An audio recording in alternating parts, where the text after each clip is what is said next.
VoxWave now features a streaming radio media player on our website's front page, where local artists can get their music played 24/7. For more information on getting your music in rotation or to perform live at our studio, contact Reg Gaskins at 240-832-4455. Android users, the VoxWave app is now available in the Google Play Store. Download the app today on your Android device to listen in and view programs. Business owners looking for a place to advertise your business and promote your products and services? VoxWave is the right place. We have over 10,000 views a day and 70,000 listeners a month. For more information, contact Reg Gaskins at 240-832-4455. The world's #1 streaming music station, VoxWave.com. We have your favorite shows on VoxWave.com. Check out our lineup. The Kim Show, Mondays, 11 a.m. to 1 p.m. In the End We Win with Curtis, Mondays, 8:15 p.m. to 9:15 p.m. Cooking with Flavors with your host, Chef Flavors, Tuesday, 5:30 p.m. to 6:30 p.m. Slick Daddy Rick, Heartbeat Congo Hour, Tuesday, 8 to 10 p.m. Impact the World Radio TV Show with Cheryl Wood, Wednesday, 12 p.m. to 2 p.m. The Digital Digest with your host, Digital Ace, Wednesdays, 3 to 5 p.m. Live Set Wednesdays with your host, Frank Dent, Wednesdays, 8 to 9 p.m. The BGKH Show with your hosts, Dominion and Epic, Wednesdays, 9:15 to 10:15 p.m. You, Math, and Me with George Randall, Thursdays, 10 a.m. to 10:30 a.m. Then, on Thursdays at 5:30 p.m., The Prayer, Praise, and Deliverance with Elder Thurman Gorman Jr., The 640 Evening Show, Thursdays, 7 p.m. to 9 p.m. The Peace in the Morning Show with your host, Darius A. Stanton, co-host, Delicate Daryl Barnes, and Queen Ayakidobi, Fridays, 9 a.m. to 10 a.m. The Hall Street Journal with your host, Robert Hall, and co-host Clarence Sanders, Fridays, 10:30 a.m. to 11:30 a.m. Frank, The Success Principles, Friday, 12 noon to 1 p.m. Chanel's 3 Cents, Friday, 1:30 p.m. to 2:30 p.m. The Daryl Allen Harrison II Crime Victims Foundation Show, hosted by Daryl Harrison II, every Friday from 3 to 4:30 p.m. The Rush Hour with DJ Drew and Janique, every Friday from 5 p.m. to 7 p.m.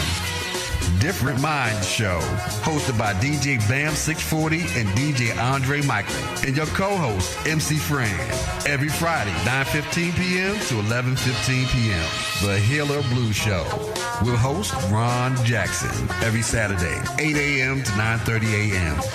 Hour of Power with your host, Reverend Winters Rogers, every Saturday, 9:30 a.m. to 10:30 a.m.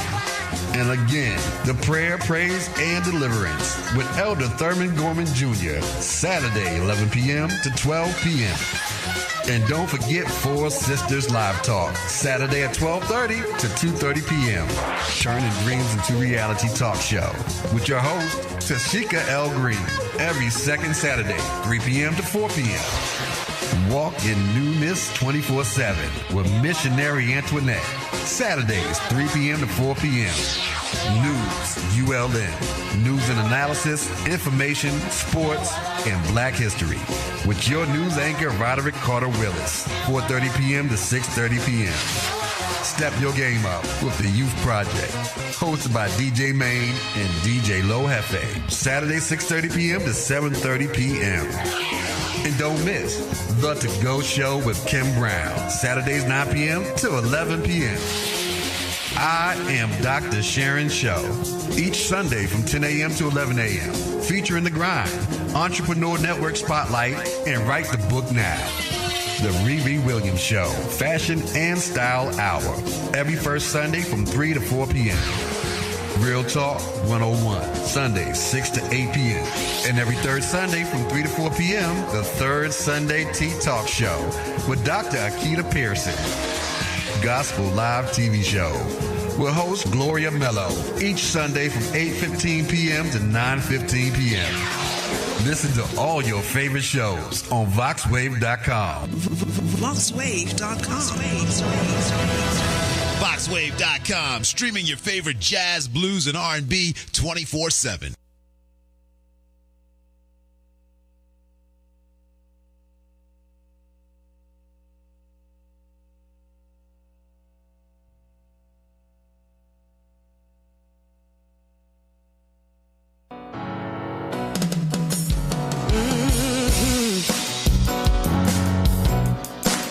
We have powerful words, we have powerful minds. We use our voices and freedom takes flight. And we're ready to work, we're ready to win. We have a strategy and now we can begin. We are standing bolder, shoulder to shoulder. Playtime is over. Playtime is over. Now you are a champion. God is my witness. Imperfect perfection. Living my mission and winning. See, we are influencers. We have fear but don't stop. I have the confidence to rise to the top. We are standing bolder, shoulder to shoulder. Playtime is over. Playtime is over. You know what it is. Hey guys, welcome. I'm Cheryl Wood. I am your host of Impact the World Radio. We are here every Wednesday from 12 p.m. to 2 p.m.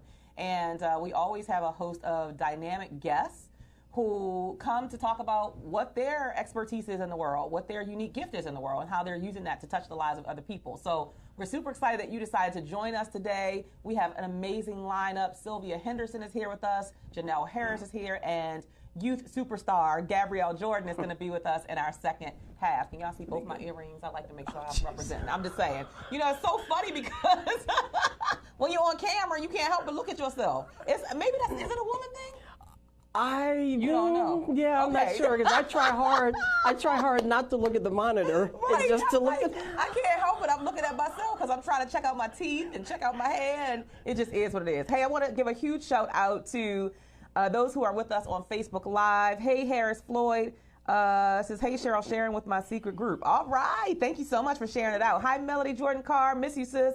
Hey, Michael Green, and everybody who is tuned in on VoxWave.com. Hey, if you have a question during the show, you can call in, but please make sure that you call in with a question. The call-in line is for questions. You cannot listen to the show through the line. You have to be online at www.voxwave.com, VOXWAV.com. Here's the phone number if you have a question during the segment for one of our guests, 240-719-2560. Hey, Shanae, could you type that in the feed for me, sis? 240-719-2560 is the dial-in number if you want to call and make a comment or if you have a question. Thank you, Clara, for sharing with your groups.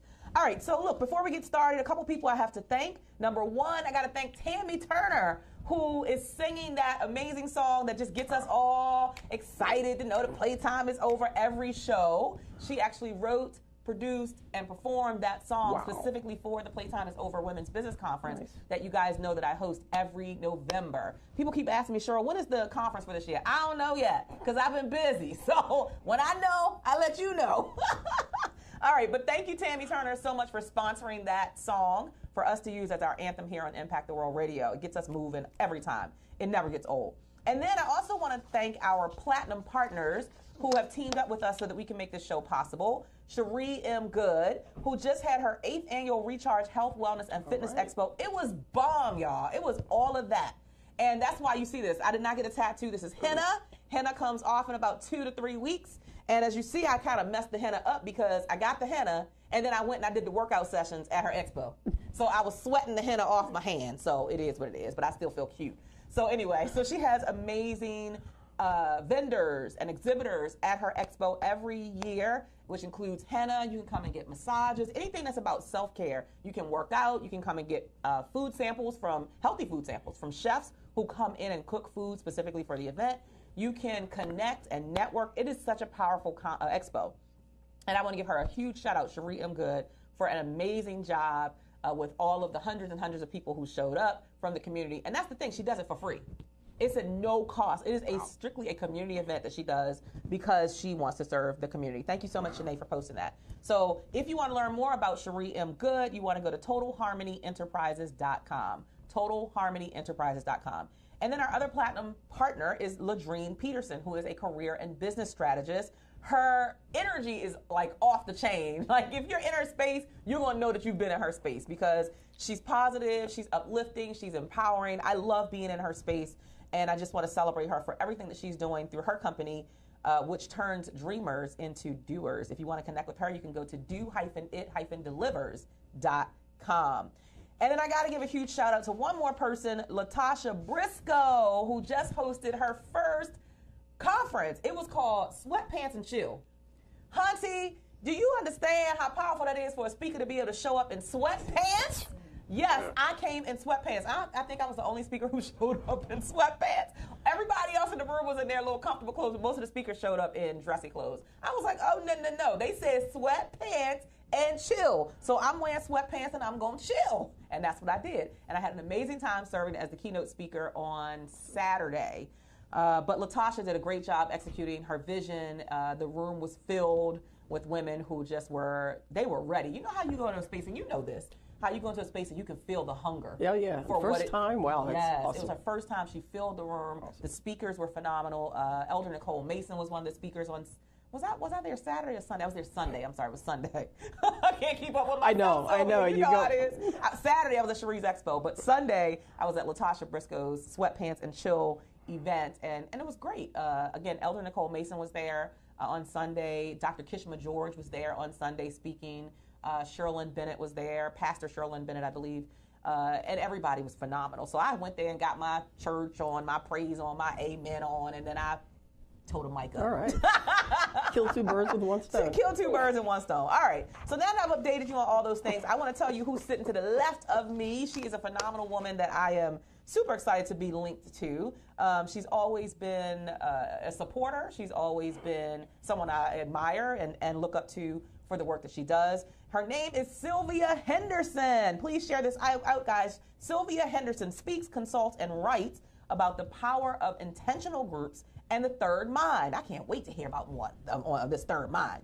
She moves entrepreneurs and organizations to get ideas out of their head and into action for profit and purpose. She brings over 40 years of corporate. 40 years? Girl, you look like you only like 30. I started when I was 2. She started when she was 2. She brings over 40 years of corporate management and entrepreneur experience to build a company called Mind Team Solutions Incorporated, with systems, tools, and experts that create sustainable change, collaborative cultures, and increased bottom lines for organizations and individuals. Welcome to the show. This is awesome to be here. This is my old stomping grounds down here. I hear you saying that. Look, but I mean, we haven't seen each other in some time, but you out there changing the world. And you are? Trying to keep up with you. Oh, no, you're out there changing the world too, you know? Tell us about what you're up to nowadays and talk about this third mind, because I was like, oh, I can't wait to get into this. Okay, nothing mystical. So while my tagline is pretty much get out of your head, get into action for profit and purpose. Get out of your head, get into action. That's right. Because to me, and it's been all along, I come from the corporate world, and you can have all the ideas in the world, yet if you're not actually doing something about those ideas, they're just molecules in your brain. Right. And once somebody said, you left the corporate world. I said, no, the corporate world left me way back. And I turned that into starting my own business and speaking, and that's when we met. And so all along, whether it's been training, whether it's been speaking, whether it's been coaching, it's been helping individuals get what's up here out, because we can't, even me, we can't see what it is we're thinking. You know, and somebody else hears you in different ways, whether it's a coach or it's a mastermind group or whatever, and you go, oh, why didn't I think of that? It's like, well, you did, but you got in your own way. So in all the different forms that I've evolved, that's been my main thing. I'm so passionate about sit with somebody, whether you've hired them, whether they're friends, although I kind of stay away from friends and family. That's a whole other another whole thing. Whole other session, Cheryl. So anyway, I've been doing that on my own with solo entrepreneurs, and now I'm working with companies to help their employees who don't feel valued, who are not engaged, help them get their ideas out of their heads in line with the company mission. Because obviously if the company's paying me, Absolutely. I need to make sure they're working on the company mission. But it's still the same thing. Yeah. Ideation, strategy, implementation. Yeah, I think that's so good. You know, there's a saying that you can't be the picture and the frame, right? So you can't be the person who perhaps has the idea. You need someone helping you to pull that idea out of you. Yep. I know, because look, I'm a bad mamma jamma when it comes to helping other women. That's right. To get their thoughts out of their ideas, their stories. Like, I can pull it out of them. I feel like it's just a gift. But when it comes to me, I be like, crickets. That's right. I'm just sitting there looking at the computer like, really? What's up with this? Because you cannot be the person who's pulling your own idea. You need somebody externally looking in. But why do you think that is? Why is it that most of us, we just can't get it out? Like, we can be so great at helping somebody else, but we can't get it out of ourselves when we know it's there. So when I speak, I say I don't have the scientific explanation. Yes. You know, I just know it's factual. It happens time and time and time again. Happens for me. People say to me, "But you're the implementation expert." I go, "Yeah, for you."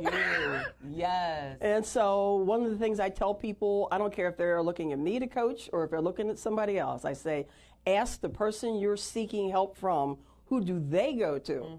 What do they do to get their stuff together, to get themselves out? And to me, if you're not doing what you need to do to grow, why should I come to you for my help? Amen. And so same with me. I've got people who are my mind team. Yes. My mind trust. I love that. Your mind team and your mind trust. Who is your mind team? That's right. Can we post that in Facebook? Who is your mind team? That's such a great question.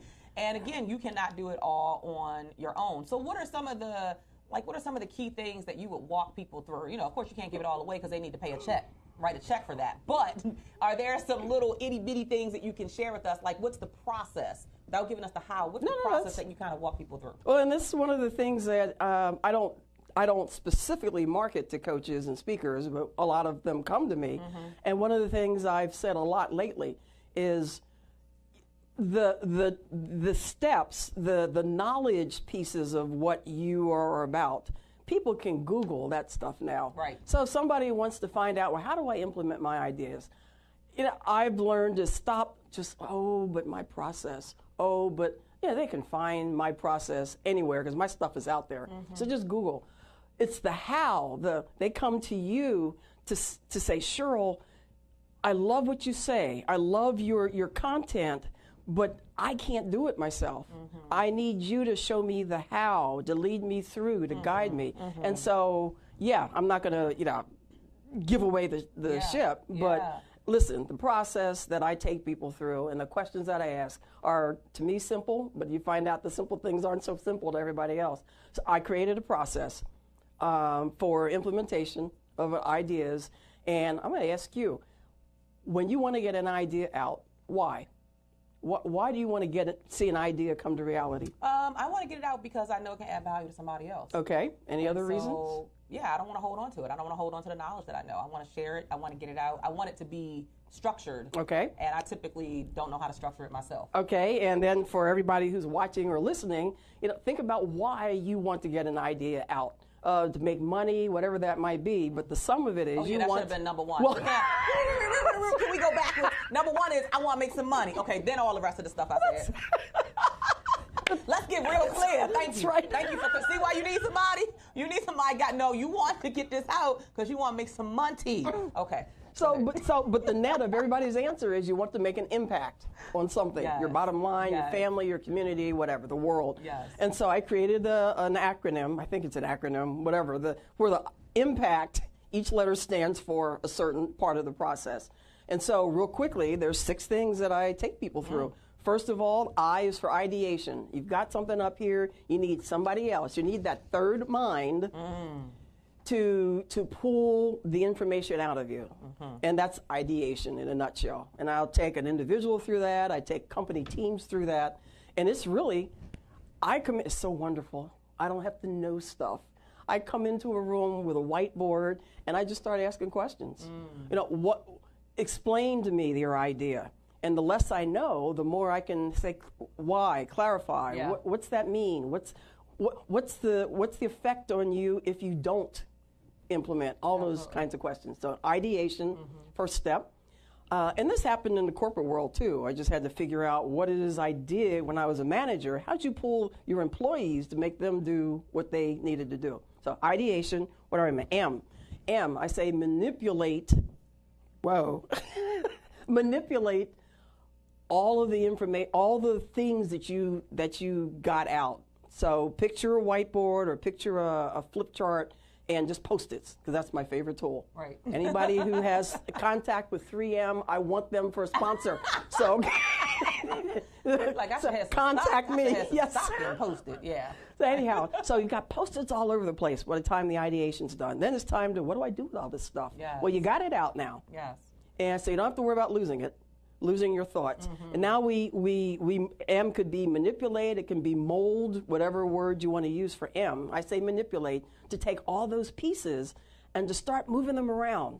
And you can be doing this on your own, but it helps to have somebody else. Move them around until you start to focus. You start to funnel down to net out your idea. Or if you've got 5 ideas, then it helps you to set some aside and net out what's the idea that's going to, in my mind, make you money now. Money. That's yes, right. Make the money.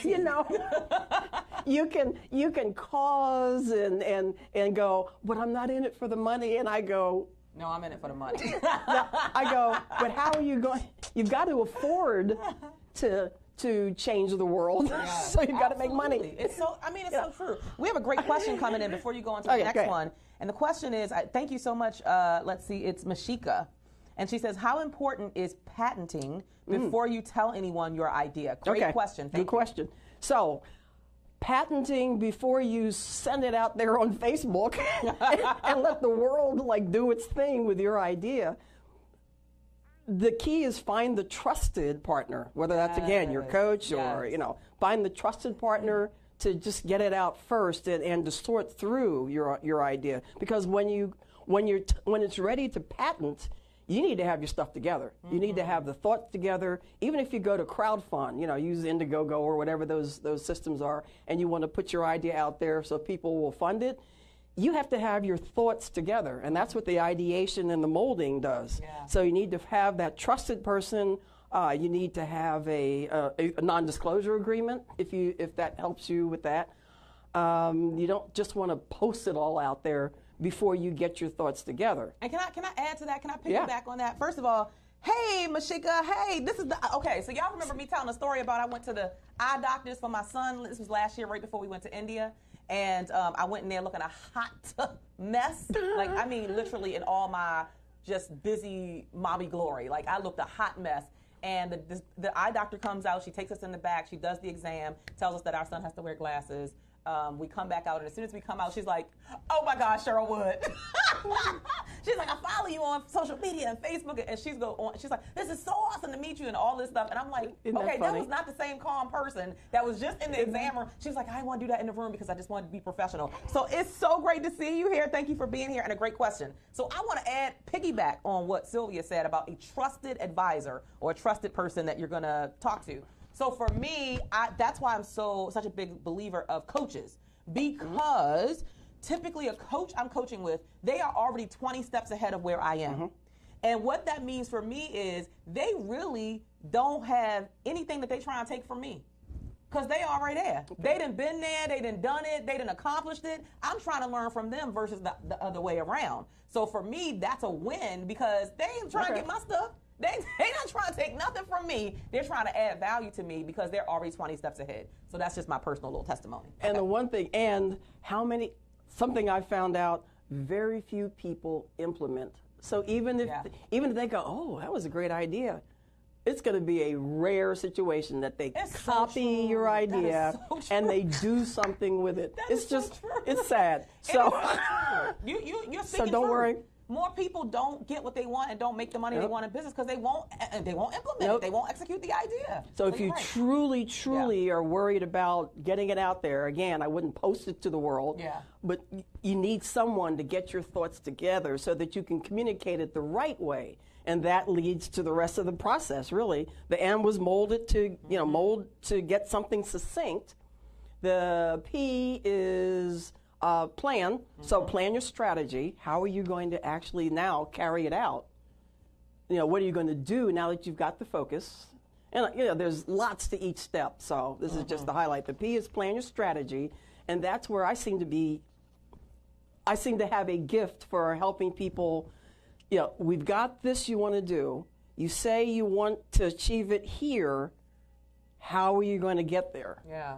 And the more creative, and I work with a lot of creatives, the more creative you are, the more difficult it is for you to draw that straight timeline and then figure out where my milestones are. And that's the corporate part of me that comes to the creative person. Because I have a really good friend who, as soon as I draw a line, she goes, it's structure. Right, it's structure. Right, so that's my question. How do you get people, because sometimes I have people come to me to work with me for speaking, and they are all over the place, right? And this is one of the reasons why I always do a discovery session. Because one of the big things for me in business is to always maintain my joy and my sanity. Okay. Y'all hear me? My joy and my sanity. You cannot take those two things from me. So I always have a discovery session to make sure that there's a synergy, to make sure that I can support you, to make sure that I know where you are. And I can always tell somebody who is an idea overwhelmed but is willing to listen and shift versus somebody who's an idea overwhelmed and they will never listen to anything that I say. So talk about how do you get people out of the space of, oh my God, I got 35 ideas and I want to execute them all right now. So part of this I've learned over the years from exactly what you've said. I essentially have kind of a two-structure work with me. And other than the discovery session, which is kind of a norm for many coaches, that's that phone call with just what's the vibe I'm getting. Now we get into the work. I can get you to that P part, and when it's clear that is just not happening. There are some people that it's real. You can see it's just not going to happen. I bless them. We say, you have the strategy. Yes. I can refer you to some folks. I am not a life coach. Right. So when it comes to, I've got these things that are blocking me, this may sound cold, but it's knowing who you are. I'm a business coach, folks. And so when we get to the stuff, I've got plenty of life coaches I know. And I go, you might be better working with so-and-so.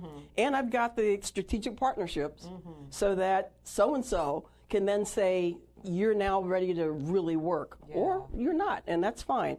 I've learned that the money isn't worth it when I'm stressed. You better say it. All money ain't good money. That's right. All money is not good money. Like, you got to know when this has crossed the line of, look, no return, I can't help you. And so it's, like you said, it's playing in your lane. I'm playing my lane of greatness. I know what my greatness is. If you want to take your speaking business to the next level, come holler at me. Like, I got you. But if you're talking about sales, like, that's not my lane. I can teach you some stuff about sales because I sell every day, but it's not my area of expertise that I want to teach somebody else and train somebody else. So I agree, staying in your lane. That's but then the powerful thing that you said as well is having connections to other people that you can refer them to. And you guys, understand that sometimes you need more than one coach.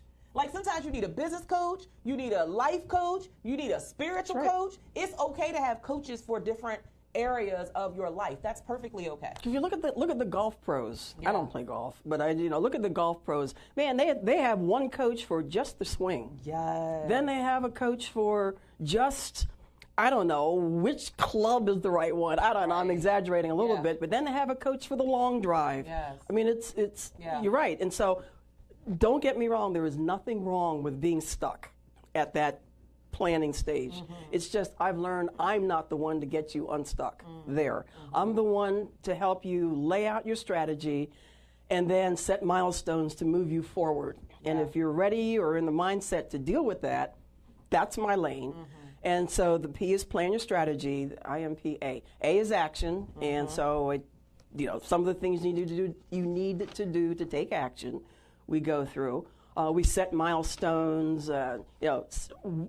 you take this action, what will it look like? When do you know you've completed it? All those along the way. IMPAC. You think I know this, but it's like looking up spelling in the dictionary at this point. How do you spell that word?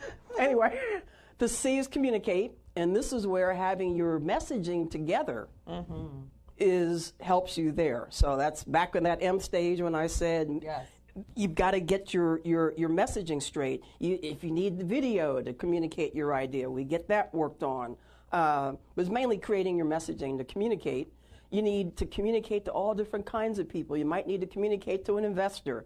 You might need to communicate to a banker. You might need to communicate to your faith-based, I was going to say minister, but whatever people practice for their faith. For their faith-based guide. You may need to communicate to another person to partner with you. Every one of those messages is different, and so we work out who do you need to communicate with to get your idea implemented, and let's work out that messaging. So anyway, that's the C. And the communication skills, training and stuff I did in corporate, that all comes into play. See, and then the T is take measure. You go every so often. Remember I talked about you set a milestone, you do what you need to do to get to that milestone. You need to check, how are you doing? Yeah. Are you reaching that milestone? What stopped you? How do we adjust? All of that.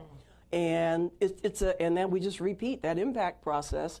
And this is a process that works for an individual, it works for a company team, and it's just a rinse and repeat until we get to your goal. Or what I've done with some folks, we find out the idea isn't the right one for you. Right. Yeah. How about and that? So wouldn't you rather know 3 months in that it's not your thing or people aren't paying for it or whatever it might be? That's so good. Before you reach 2 years. And I've actually had people thank me for, thank you for stopping me here. Not because the idea was bad, but because it wasn't the right time, they weren't the right person, we need to rethink. So there was no money in it. All of that. So all of that is what I take people through. And look, time is your most valuable asset. It's the thing you can't get back. So that's powerful for someone to be like, all right, look, this is not what I thought it was going to be. This is not going to play out the way I thought, so we're going to stop right now before I get any deeper into that. I mean, that can really save you so much time, so much money, so much energy that becomes almost wasted because you don't even move forward with the idea at all. So again, the impact is I for ideation, M for manipulate or mold, P for plan, that's your strategy, A for taking action, because look, you can know it all day long, but you got to take action. C for communicate your messaging, T for take measure. You got to stop and assess and analyze what's working, what's not. Should I continue? Should I abandon ship? You got to do that. So I love that that acronym and how you have it play out in what you do. Now I understand that you are also working on a book for the summer. So that's the 4th book, I guess. Because the book that I have the impact process all laid out in is, I don't say it's available at Amazon, but buy it from me. I don't get any money from Amazon. Anyway. She's like, buy it directly from me. That's right, SylviaHenderson.com. There you go. Somebody type that in the feed, please. Hey, Courtney. My name. Hey, Charlene. Hey, Amy. Somebody type that in the feed. So that book was called, Hey, That's My Idea. Because what do we say when we, so the book title, Hey, That's My Idea. How to communicate, and I can't remember the subtitle, but it's about getting your message out. And it takes the impact process, takes you through it, gives you worksheets. I make you do each chapter what I talk about because it's about action, it's about implementation. So anyway, that book's been out, and that's been the basis for the last 6 years of business, 7 years of business. So my new book so here I'm doing for me and for my business partner what I've done with other people, and that is we knew that we want to be thought leaders for companies implementing our Idea Mind Team process. And that's a different venue, and our messaging has to be different. So we're writing a book, or we've been thinking, we want to write a book. How many people say that? So I said to my business partner, I'm going to do for us what I do for everybody else. Absolutely. We set, in my National Speakers Association chapter, they have what we call book sponsors. And that means you pay a certain amount of money to present your book to the group and talk about it and do some other stuff that they do at NSA, the other NSA. And so I said, we're October. I paid already for October to be a book sponsor. So I said, that means we need to have a book. Exactly. That's and right. And that's what I do with other folks. And I go, oh my gosh. But I laid out, I said, so books got to be publishable by the end of September, because the meeting is the second week in October. Yep. That means let's work our way backwards. Yep. There's X number of pages a month. There's when the cover has to be done. Yep. There's when the editing has to be done. And so we'll be writing a book about, and I think we're calling it 1 + 1 = 3, the power of intentional groups. Either that or the power of the third mind. And since you were intrigued with the third mind, I just might go with that. But I'll throw that title out too to see does that resonate with my market, not with me because I love the title. Yeah, and so that's the book. Like, that's so important that you assess what people want, not what you think they want. Well, that's taken a long time of learning, so that was not that was not instantaneous. Like, I was just talking about this. I was on a call, I think it was last night or the night before, and I was telling my clients that I had taken I was on an interview, that's what it was. It was a radio interview, and I was talking about how I had created this workbook. This was like when I first started. This workbook was like 300 pages long, okay?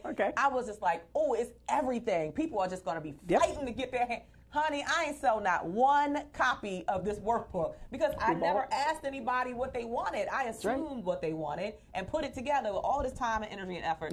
Not one copy sold, and my little feelings were so hurt, but it was a lesson learned. That's right. 125-page workbook. I had the 3-day retreat. I had all of that. And after the first time through, people who felt sorry for me came. The second year annual retreat, you could hear crickets. Same thing. How do you pick yourself up? Let's go into that dialogue a little bit before we wrap up. How do you pick yourself up once you've come up with this great idea and you've kind of gone through the strategy and you execute it and then crickets? That's the power. That's the power of intentional groups too. So the idea mind team concept is really it's the mastermind concept, but done the way Napoleon Hill intended it to be done. Too many masterminds now are promoted as 3,000 people in a room for a weekend. That's not a mastermind. No, that's not a mastermind. So anyway, these idea mind teams. It's having my own mind team, 4 or 5, a small group of people I trust who will call my stuff. Call me on my stuff. Specialize in their own respective areas, sales, mindset, those kinds of things, and go, okay, here's what you did that you need to change, or what did you do that you need to change, all different ways that we approach each other. But it's really having that group of people who you formulate that group before you need them. So that when you need them, formulate they're the group there. Before you need them, Because how many people come to you and go, oh, I got this, and you're like, okay, I never heard from you before, so what? So anyway, formulate the group of people who you need to be your mind team before you need them, and those are the people you go to when it looks like your world's crashing in, and you need to, I've learned, to shift and evolve your business rather than, oh, got to change. No, stay in a lane, figure out what happened, and then shift. And that's why nowadays I say my business has evolved from solo entrepreneurs to corporate. I love that language. Though. So you can give yourself permission to allow your business to evolve into something else. I tell people all the time, look, I am quick about divorcing something that don't work. Fail fast. That's a term. If it don't work, I'm divorcing that thing. See ya, bye, got to go. Because it doesn't, what does it add, what value does it add for me to continue doing something that isn't bringing money into the business? I'm putting a whole bunch of time and energy and effort, but I'm not getting anything on the opposite end of it. That's right. Like, why are you doing it? So it's very important, I believe. And then, as you mentioned earlier, you stated rinse and repeat. But then I rinse and repeat the things that do work, which means you got to do your T, which is take measure. You got to measure. Okay, I did that ad. I put that ad out. I spent $200 on the ad, and as a result of the ad, we got 10 people who signed up for the program. Okay, we might want to rinse and repeat that. We might want to do that Facebook ad again or whatever it is. You have to have a way of measuring what you did and what were the results on the opposite end of that so you can decide, does it work or does it not work? Now, what do you recommend as far as maybe is there a time frame that people should give themselves for measuring and then be like, look, we tried this for the past 3 months or 6 months, and it just hasn't produced what we wanted, so we're going to shift or evolve or pivot. That literally is an it depends answer. It might be 2 weeks for trying an idea out, depending if it's a small thing, like the ads, the ads that go out on social media. You get a pretty good idea in those 2 week in that 2 week time if you track them that's not working. That might be a small thing related to a bigger a bigger goal. It took a year to plan that retreat. So it was a year before the results were, I think I should have figured something out earlier, but I didn't. That we all do that. Right, that's true. So, and anywhere in between, I would say that's where those milestones come in. Yeah. The milestone is what is that? The SMART goals, specific, measurable, attainable, whatever. Set that milestone here if your goal is over here. And set a dollar amount. I'm going to only spend this amount, or I'm budgeting for this, or I need to get money in order to do the rest. And if it didn't work here, that's the figure out why. Do you need to drop it? Do you need to kind of go this way? It depends, unfortunately. Yeah, and so I think the urgency is do something, guys. Like, get started with something. Get the idea out of your mind.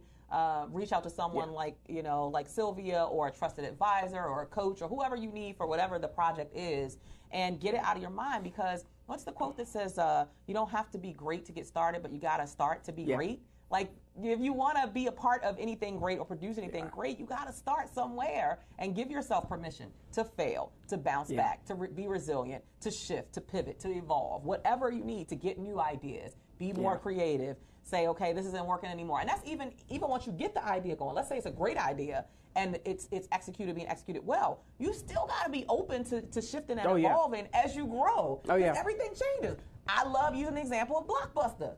Like, who ever thought Blockbuster would go out of business? Blockbuster's like, no, people aren't going to pay. People aren't going to pay to ship or mail the thing through Netflix. Hunty, Netflix came in and did what? Swiped Blockbuster out. So you always have to be open to changing and shifting and measuring and evolving to what's relevant now. And it's happening faster now. The power of change and evolution is oh my God, you cannot be the dinosaur in the room. You got to be willing to change. And that's the last piece, is the power of the group again. We get so emotional about our own idea. So you've got to have somebody who looks at you and goes, how's that working for you? That's exactly what a good friend said to me about 3 months ago, and I went, oh. Honestly. So that's right. So anyway, that's the other power of the group. They help you, they call you on your stuff. That's why you can't have a good group. Will you agree that you cannot, in your mind team, you cannot have a whole bunch of bobbleheads? Oh, yeah. You don't want that. That's a good idea. Yeah, you should do it. Yeah, just to everything you say. When really in the back of their mind, they're like, I don't know what you're talking about, and this does not sound like a good idea. You got to have people, as you said, that will hold your feet to the fire and call you out on your mess. And be like, look, that don't even make sense to me. That's right. And then you got to be open enough and out of your emotions enough. Oh man, and that's hard. That's hard. When it's when you're a solo entrepreneur, man. It's like when they say no, what's that sales stuff? Well, don't take that personally. That no is just a chance for the next yes. You're like, that no is an insult to me. It's almost like a chef. A chef is so offended when you send back anything. When you send back any kind, like that offends a chef. They're like, wait a minute, what are you saying? This is not good enough or right. It's the same way with the business owner. You're right. It does feel like that personal rejection, and it's very hard to open yourself up. But I think that's why.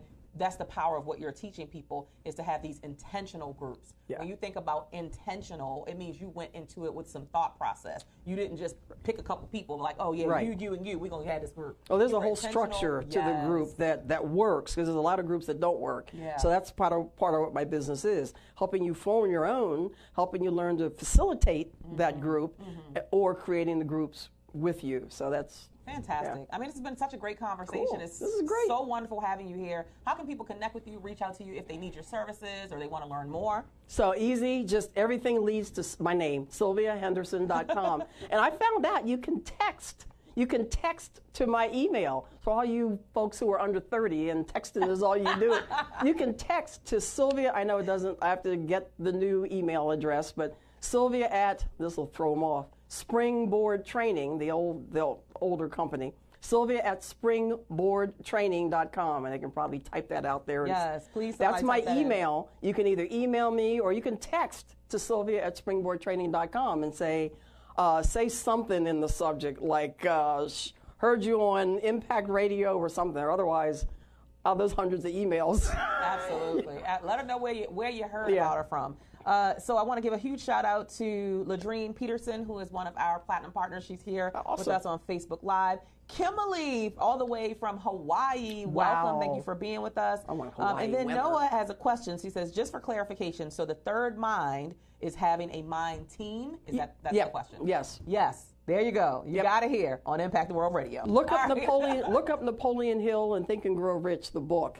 I have nothing, no stake in it. It's out there in the freebie world. And he talks a lot. That's kind of the basis of what I do. I'm not a Napoleon Hill certified, whatever they call them, but I believe in this concept. Yeah, awesome. I love it. Well, thank you for being here with us. Hey, thank you for having me. We're going to be looking forward to going back and listening to the replay because this was great information. I learned a lot. I love the way you break down the idea, like getting the idea out there, manipulating it, then planning it with the strategy, then the action, the communication, and measure. Like, that's powerful. That's everything. So that was worth having you come in. Like, that was great.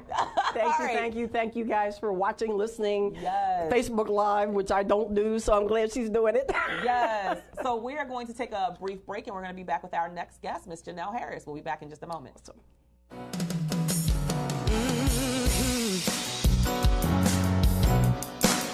We have powerful words, we have powerful minds. We use our voices and freedom takes flight.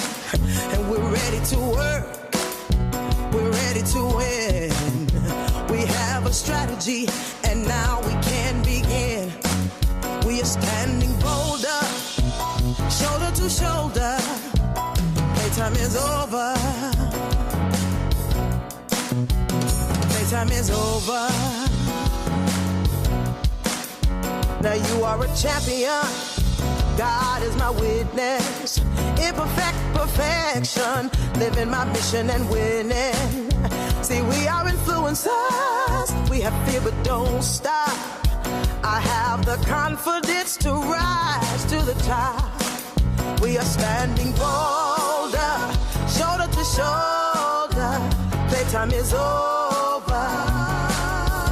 Playtime is over.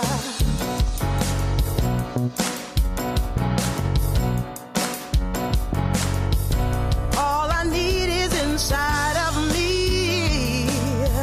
I am enough and now I see. Yeah, I will reach my destiny. Yeah, I don't need your permission. Yes, I'm on a mission. I'll win.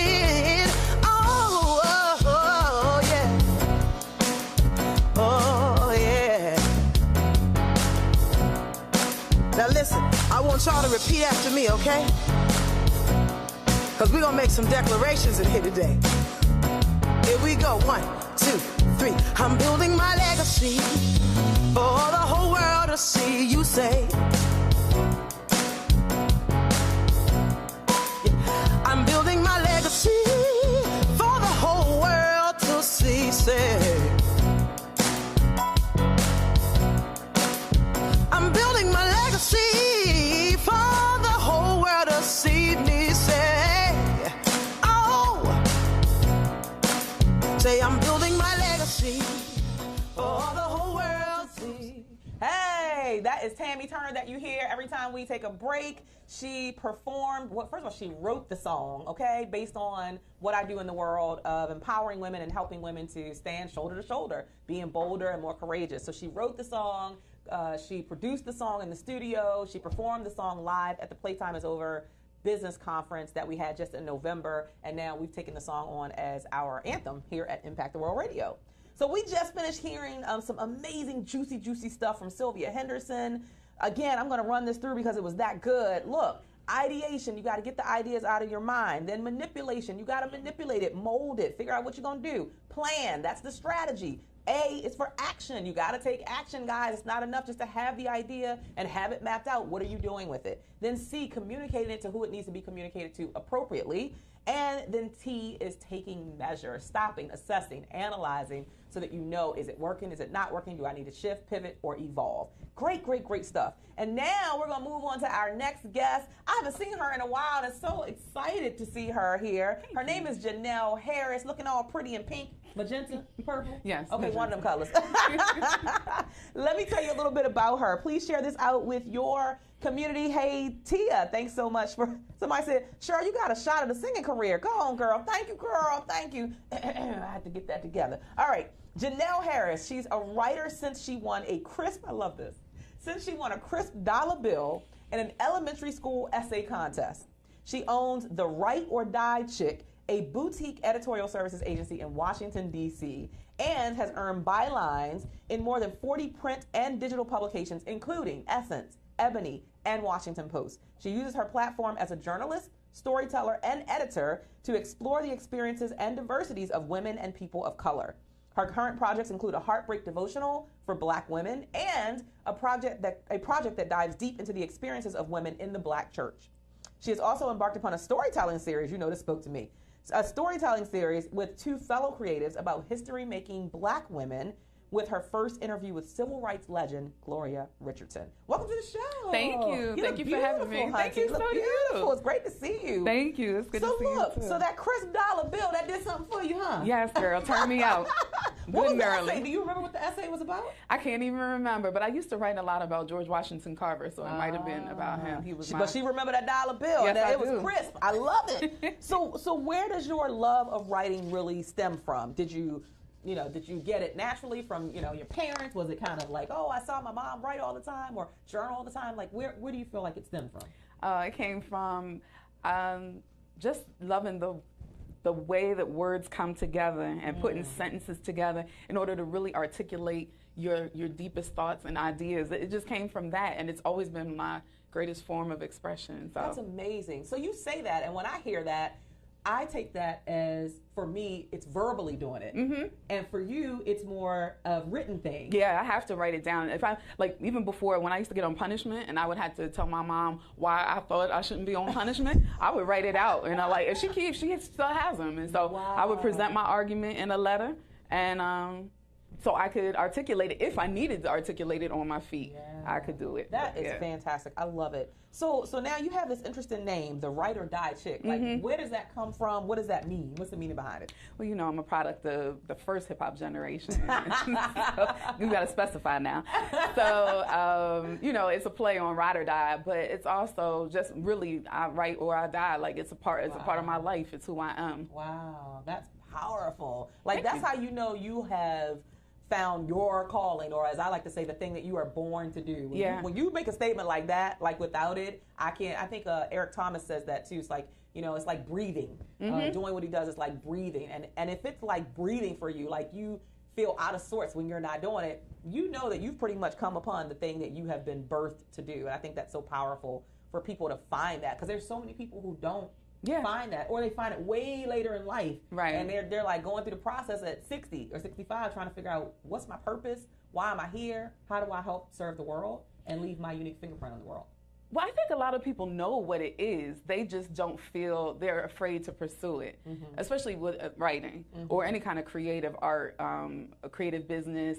You think it's not going to be lucrative. I had some lady ask me a couple of weeks ago, I told her I was a full-time freelance writer and editor, and she was like, is that lucrative? And I was like, I mean, it can be, since you want to know. Right. It can be, but, and I think that that's the first thing that people think. Like, this whole starving artist, you're going to be broke. And it's not even necessarily true. You have to be strategic, but it's not necessarily true. So, I think I like that. fear. That's very true. I think a lot of people, like you said, they do find it, or they know what it is, but they don't pursue it. And that goes back to what we talked about with Sylvia, getting the idea out and actually executing it. But I do also meet a lot of women. I get to travel the world and talk to women, and I meet a lot of women who don't know because they gave their whole life to everybody else.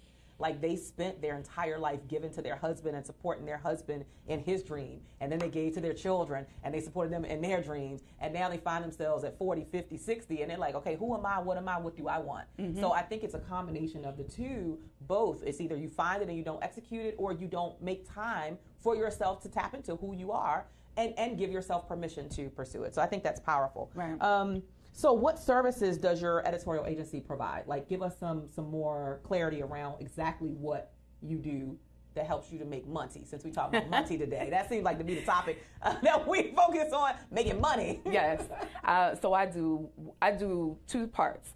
I do copywriting and I do editorial writing. Ah. The editorial writing is the stuff that's in Essence, the stuff that's in magazines and publications. And then on the other side, I do copywriting, which can entail web content, it can be speeches, it can be the behind the scenes stuff that people don't necessarily see on a page, but needs writing for commercials, for any kind of advertising. So would you, let's say that there was an entrepreneur and that entrepreneur needed, I don't know, like as entrepreneurs, we send out newsletters, right? Would you be the person that I could call and say, hey, I'm not sending out my newsletters consistently. I need somebody who can kind of gather some information, research, kind of do it in my voice and create that content? I would absolutely be the person you would call to call and create that content for you. I would be more than delighted to do that, yes. And so, and I really focus on people of color, as you said, people of color, specifically Black folks, because we have a certain way that we talk to each other. We have a certain way that we engage with our audiences. And I think a lot of times people try to force themselves into a space that you could just hire a Black writer or a Black copywriter to that's do. Good. That's really good. I mean, I've never thought about it like that. So then if there's an entrepreneur and they're watching, maybe they're watching on Facebook, or maybe they're watching through Vox Wave, and they're like, yeah, I need that. I need somebody to write. Maybe it's content for my website, or maybe it's content for my newsletter, or whatever it might be. Is it something that is, so one of the questions I know that always goes through an entrepreneur's mind is, I can't afford that. Especially when you're in the early stages. Like when you're in that first 5 years, you feel like you can't afford nothing. But the reality is sometimes you can, and it really serves you better to outsource it than to spend a whole bunch of time trying to do it yourself when you could have been out earning some coins. So talk about, you don't necessarily have to share your pricing, but is it something that's affordable even for a startup, or is it out of reach for most people? I want you to just clarify that. No, absolutely. I think it is an investment that you absolutely have to make. I see so many ideas fall either not being taken seriously or not presented in the most professional way because there's spelling errors. The idea is not conveyed clearly. There's run-on sentences. You can only be, if you're not a professional writer, I know everyone thinks they can write. That's so because true. we all like learn how to everybody write. Can sing. Yeah. It's so true. Perhaps. It's so true. It's so true.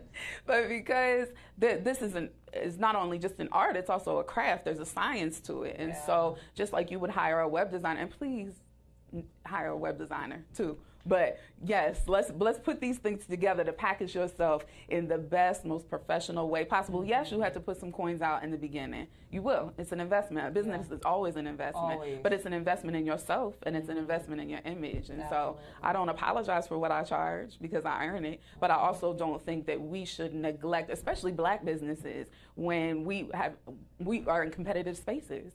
And so you need to be competitive. In order to be competitive, you have to be dope from the beginning. You don't get a second chance. Oh, I like that. You got to be dope from the beginning. Hashtag that. You got to be dope from the beginning. I love that. I love everything that you say. It's true. I always encourage my clients, you got to show up the way you want to be viewed. And if you want to be viewed as the professional, if you want to be viewed as the expert, then you got to show up looking like the expert. Yes. And that includes everything. Like you said, I've literally gotten books, and I opened the book, and there are so many typos in the book. That hurts my errors. soul. That, I mean, literally, it just makes me cringe for the person who produced the book. Like, you got to take more pride. And I'm not saying, oh, there was one typo in a 400-page book. That's not what I mean. I mean, like, there's so many errors that I can't even get past the first page because it's that many errors. Because believe me, there are errors in New York Times bestsellers, so don't get it twisted. But you got to at least put your best foot forward and be in a spirit of excellence. And I think sometimes that means you got to outsource it. You got to hire somebody who know what they're doing. Stop trying to be everything in your business when you don't do everything well. We talked about this with Sylvia. Play in your lane and stay in your lane, period. So if you need someone who can do that copywriting for you, who can create that content for you, then you might want to call Janelle. How can they reach you, by the way, before we continue? So my website is thewriterDieChick.com. And my email is janelle@thewriterDieChick.com. I'm also on Twitter @thegirlcanwrite. And I'm on Facebook @thewriterDieChick. I love it. So talk about this journey that you've been on in your own business. And have you ever had any failures? Have you ever fallen down? She's looking at me like, girl, you crazy. Girl. Right?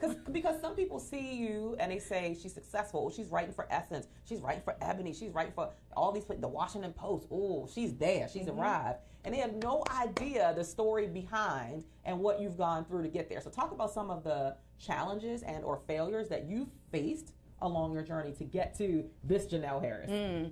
So it's a constant, I don't think I've had one static experience. So I have definitely been down, but because I've been down, I'm not afraid to take risks and try new things because I know how to eat a peanut butter and jelly sandwich. Like, I know how to eat oodles and noodles. It is not a thing.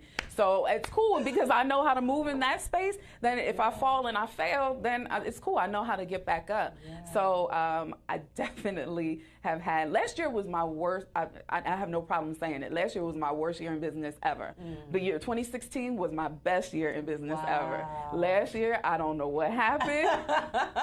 And this is after about 10 years in business. Wow. I hit a high, and then I hit the low of low lows. And so, but this year, I regrouped. Yes. I added some things. I said, and I realized that I was operating in a space of fear because I was so worried about, and I was also not just operating in a space of fear, but I was also burnt out. Because I was constantly hustling, and I wasn't taking time for myself. So when I sat down in front of my computer to create, the words just wouldn't come. I was dried up. I didn't have anything to give, and I was tired. So I really had to, it was almost like God was forcing me to take a step back. And not only take a step back for myself, but take a step back to reevaluate how I was operating my business.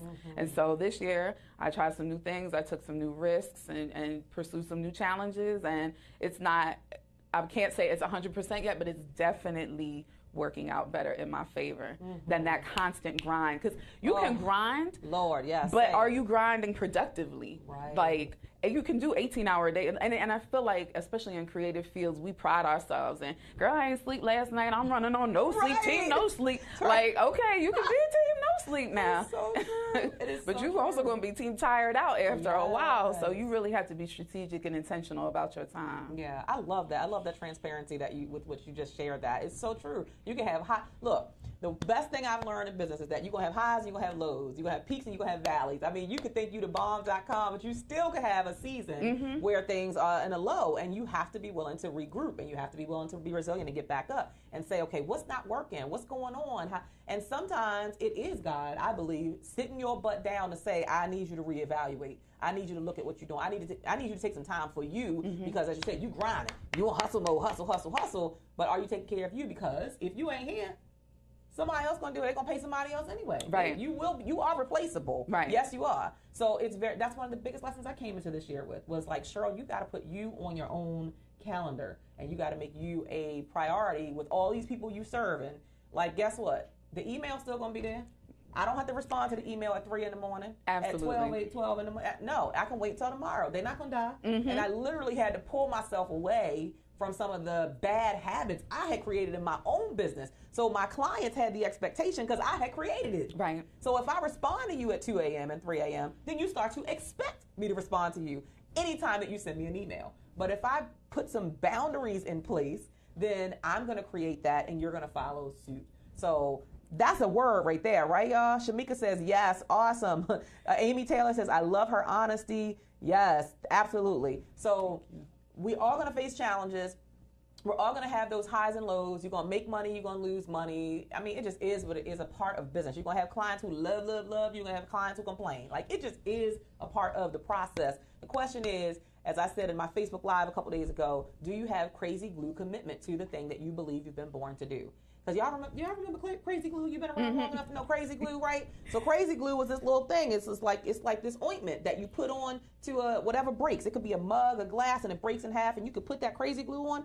You would think that thing never broke. Like, do you have that type of commitment where, okay, I fell, I bounced right back up. I glued it back together. I figured it out. I evolved. I shifted.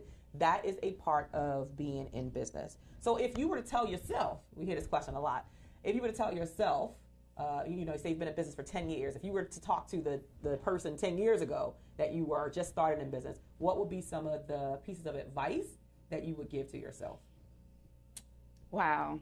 So I would definitely tell myself to appreciate structure because I think creative people are concerned about the art and the creative part of it and not necessarily the business part. And so there were times where I was just like, I'm just so blessed to be writing and doing the thing that I love. And I love right now. This thing is a masterpiece. And then meanwhile, Did they pay you on time? Right. Did the check clear? There was one magazine that didn't pay me. I looked up and they owed me $4,000. Wow. That was definitely their fault, but it was my fault too because I wasn't staying on top of what I needed to be doing as far as on the business end, because it is a business. Yes. It's not, I'm just not out here creating art in the streets. Right. So I just need to be on top of. And then when it came time to pay rent and stuff, the money wasn't there because I hadn't stayed on top of the business part. So appreciating the structure in your creative, and it doesn't, if you're in a creative field, that's one thing, but just appreciating structure. And then I would tell myself, like I just mentioned, to definitely take more time to, I have a daughter and I'm a single mother, and I definitely have times that I regret not being fully present as a mom because I was trying to get this money to raise my daughter, but at the same time, it's so much of a balance, but I definitely wish I would. In certain instances, I think I did pretty good overall, but in certain instances, I really wish I would have paid more attention to what was going on with her. She struggled a little bit in school. I think I could have caught that earlier. So just being more present in my child's life, and just being more present in my own life. Amen to that. I love both of those. Appreciate structure and taking time for yourself, being more present, creating some level of, I don't really call it balance, but I call it harmony, creating some level of harmony. The reality is, even in my own business, you know, I travel a lot for speaking. And when I walk out my door and I go to speak somewhere, guess what? I'm putting my family on a back burner. I'm telling them that you are not the priority right now. So that needs to make sense. Going back to your appreciating structure, right. That needs to make sense. Like bump. Do they still say bump? I don't think they say. I'm 44, so I'm just saying. I don't know what they say now. But bump going somewhere, and I'm not coming back with a just check. Say forget. Okay, sorry. Okay. Sorry to all the millennials. I don't know what y'all say now. Forget. Forget going somewhere, and I come back home broke, and my husband like, you've been gone for 8 hours. You came back home and you don't have a check. You don't have $100, $200, $3,000, $5,000, $10,000, whatever the amount is. The point is, I always have to assess, does this make sense to say yes to it? I think that's something that Sylvia and I were talking about offline, was like really reevaluating where you're spending your time. Why am I saying yes? I'm going to share something real quick. So I was invited to be honored at an event, and the event wasn't local, and I'll try to give as little details as possible so nobody can put it together. It was not local, but I was going to have to pay to travel there for the event. Okay, and then I was going to have to pay for a hotel room to go there, to travel there. And then there was something else they wanted. Oh, they wanted me to pay for like 2 people. They wanted me to sell 2 tickets to the event. And I was just like, why am I saying yes to this? Like, I don't need anybody to honor me that bad. Like, I got so many awards at home. I don't have no space for seriously. Right. So I had to stop and assess, why am I saying yes? Why would I invest money for a ticket, a flight or a train ticket? Why would I invest money for a hotel? Why would I invest money to try to get 2 other people to buy a ticket when you're supposed to be honoring me? Exactly. And literally, I bowed out gracefully, and I was like, "Thank you, but no, thank you. I'm not gonna participate, unfortunately." And I've gotten to that space in my business that it has to make sense for me and my family. Why? Because for all you churchgoers and my faith-based community, because your first ministry is your house. It is your household, your home. It is not outside of it. You got to be taking care of home first, and then you take your gift and you share it in your zip code. I always say your household, then your zip code, then global. It needs to go in that order. And if it's not in that order, then you are out of order. Amen. Right. Amen. So, are there any closing remarks that you would like to share with people who are, first of all, for anybody who is thinking about doing freelance work, how would you encourage them to get started? Because some people they're going to be looking and they're like, man, I want to do that. Like, I think that's the beauty of us sharing our stories, is that people will look and be inspired and be like, one day, right? Yeah. So for those one day I'm going to be in that seat and I'm going to be the person who's doing that. What's some advice that you would give for them? And then any overall advice that you want to give for people who want to pursue what they feel like they're born to do? So the beauty of writing and editing is that you don't have to wait. You can do it right now.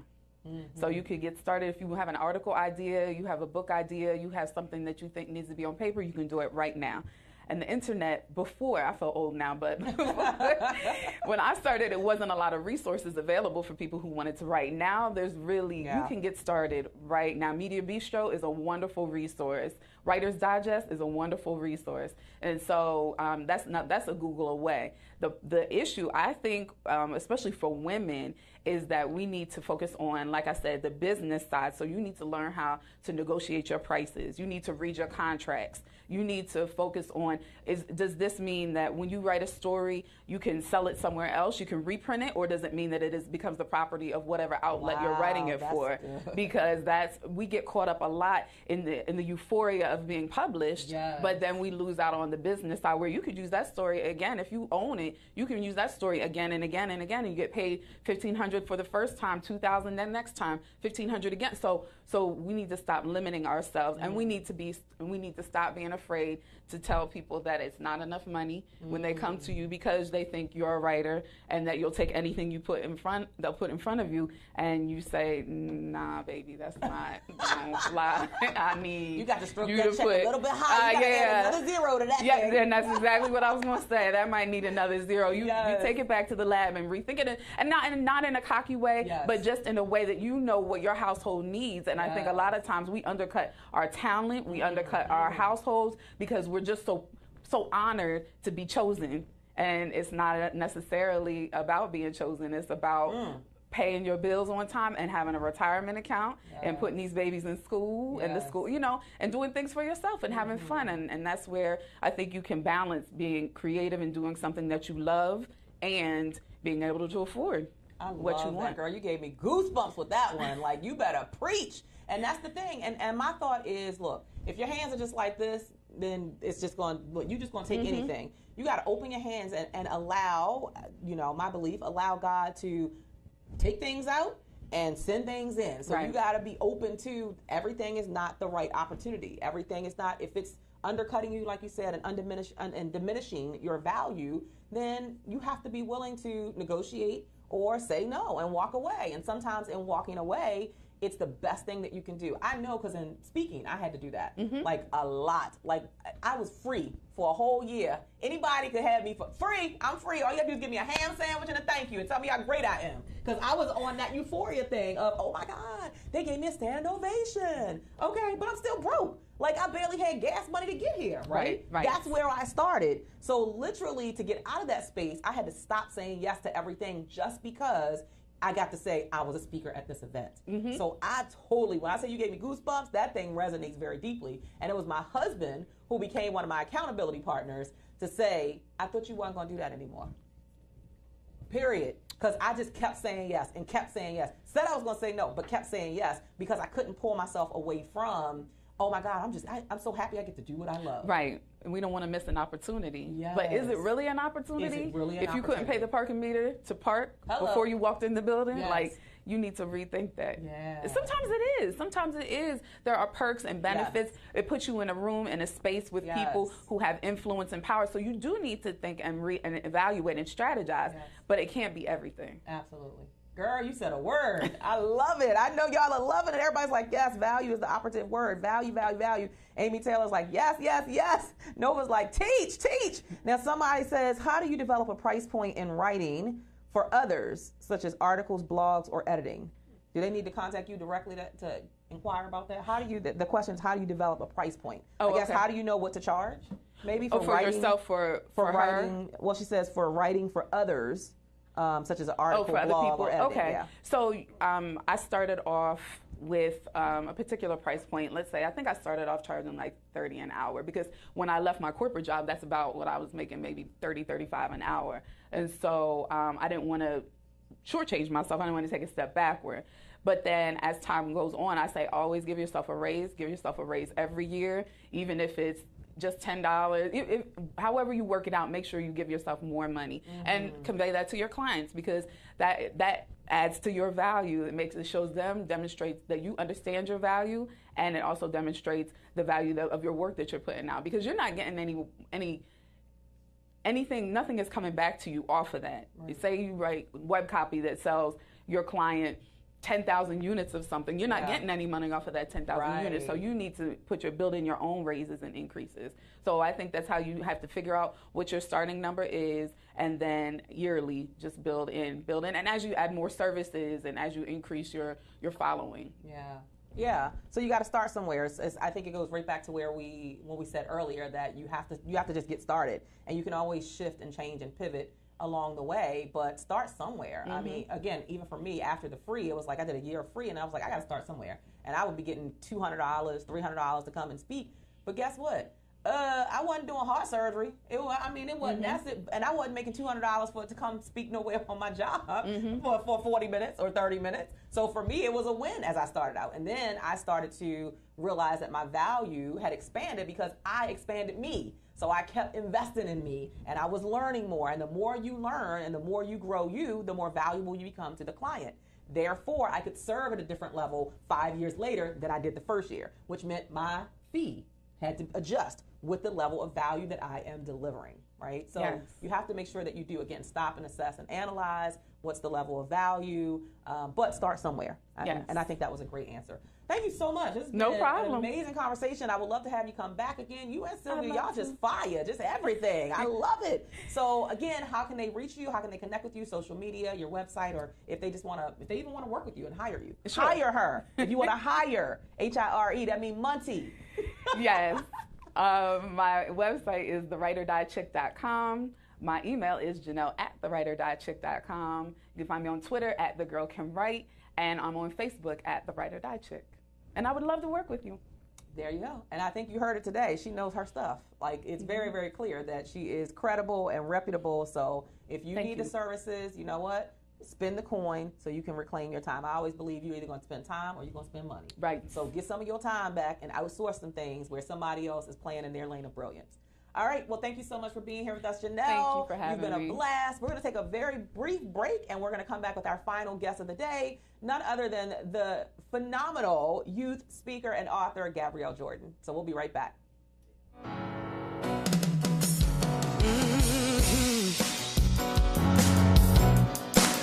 We have powerful words. We have powerful minds.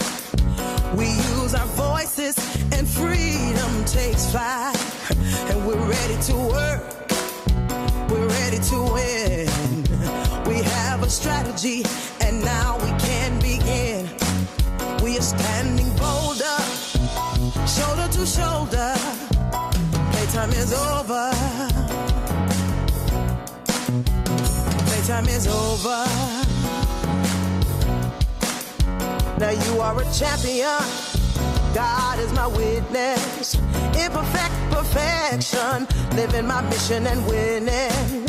See, we are influencers. We have fear but don't stop. I have the confidence to rise to the top. We are standing bolder, shoulder to shoulder. Playtime is over. Playtime is over.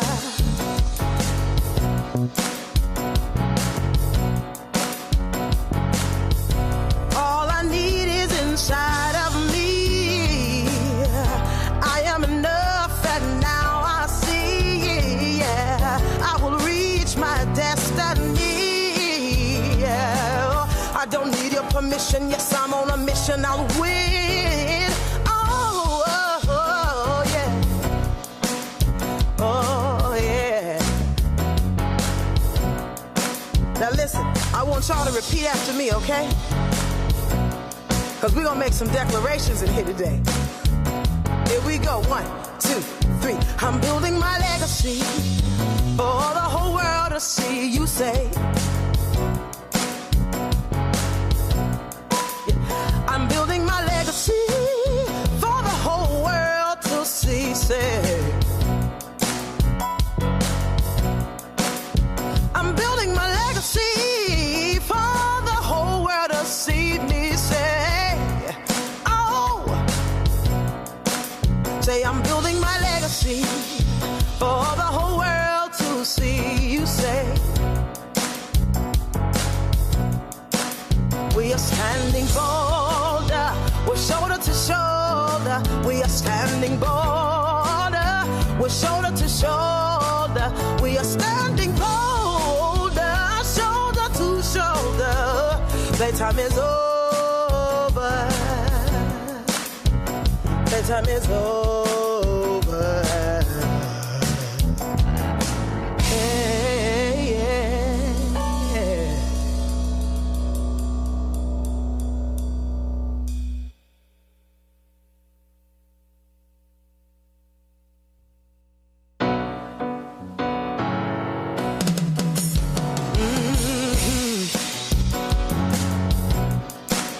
We have powerful words. We have powerful minds. We use our voices and freedom takes flight. Hey, y'all, we're back. We are back. Oh, my God, the show has been amazing today. Sylvia Henderson and Janelle Harris, they just knocked it out of the park. And we value them so much for bringing their expertise here to Impact the World Radio. I got a shout out before I introduce my next guest. My platinum partners of the show who help us to make it possible. We have Ladrine Peterson, who is actually with us on Facebook Live. Thank you so much for being one of our partners. She's a career and business strategist who's passionate about inspiring and helping others to optimize and implement their ideas, fulfill their dreams, and achieve personal and professional goals. She can be found at do-it-delivers.com. And then Cherie M. Good, my twin power, is also one of our platinum partners. You can find her at totalharmonyenterprises.com. She's all about helping you to tap into self-worth, self-value, and recharging. Just like we recharge our phones and we recharge our computers, like we got to recharge our own internal batteries. That means making you a priority on your own calendar. Hello, that's something y'all know I've done this year. Did y'all know I've released 40 pounds? Yeah, I saw. 60 to go. Actually 41. I went the other day and I had only released one. I was like, really? 7 whole days with no bread, no pasta, nothing, and 1 pound? But I'll take that 1 pound. I'll take that 1 pound. Now, I'll tell you what I'm worried about, y'all. And y'all got to hold me to this. You guys know that I am headed to Africa, South Africa, next week with my family. I am actually giving a shout out to Tierra Destiny Reed and to the When Women Heal movement and the committee for selecting me to be honored as a global leader, you guys, at their 2018 Global Leadership and Activism Summit in Johannesburg, South Africa. I am so pumped. And you know, my daughter, Jayana, is speaking there. Oh my God, she's following in your footsteps. I always be like, look at Gabrielle, look at Gabrielle. But so we were so excited, and that's what I'm worried about, the food there, because I think the food will be real good. Yeah. And I'm how am I going to stick to this? But I'm going to try and still indulge a little bit. So we'll see. So thank you so much to Ladrine Peterson. Thank you to Cherie M. Good for being partners with us. We really value and appreciate you. All right, so our final guest. Oh my God, I just can't believe she's this young lady who's 18 years old sitting next to me, because I remember the little itty bitty 9-year-old who first launched her jewelry line and wrote her book, and I mean just has been doing so many amazing things. Let me introduce her to you so that you can know who I'm talking about. Her name is Gabrielle Jordan. She's 18 years old. She's the owner of Jewels of Jordan, a luxury jewelry business which she started at the age of 9. Come on now. You talk about having some goals in life. Come on, we got to get some goals. Her passion for business didn't stop there. She's the co-founder of the Excel Youth Mentoring Institute, a youth-based online mentoring organization that provides mentorship opportunities and educational resources for entrepreneurship and leadership development. She has taken her experience in business and her passion for inspiring others to publish the nationally recognized, as you can see right here, and Amazon #1 best-selling book, The Making of a Young Entrepreneur, a kid's guide to developing the mindset for success, which launched her platform as a sought-after speaker with accomplishments such as TEDx. I'm just saying, I'm voted for. Could somebody bring me in for a TEDx? I'm just saying, that's all I'm asking. I already have the speech ready. Maybe you can hook me up. I'm ready. I stay ready so I don't have to get ready. But she has already put that under her belt as a TEDx speaker. Amazing. She also currently hosts the UV Effect podcast, where she and her guests share motivational advice, insightful tips, and inspiring stories that help listeners define their personal and professional unique value. She's been featured everywhere. Let me just say that, everywhere, including TLC, The Harry Show, Huffington Post, Inc.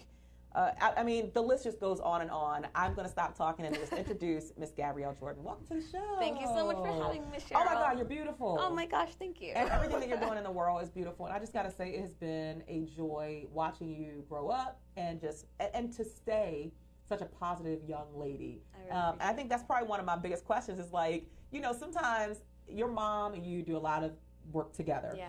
And how have you managed to like maintain that healthy mom-daughter relationship, even when you were going through, you know, all the hormones and all of being a teenager? Because I know, because Jayana's 14 now, so we're going through, you know, she's a good girl, but sometimes she's had her moments. Right. So talk about that a little bit before we jump into the business stuff. Well, let me scoot in a little bit here so I can be more comfortable. But I think I'll start off in the beginning. My mom and I have always really had a good relationship.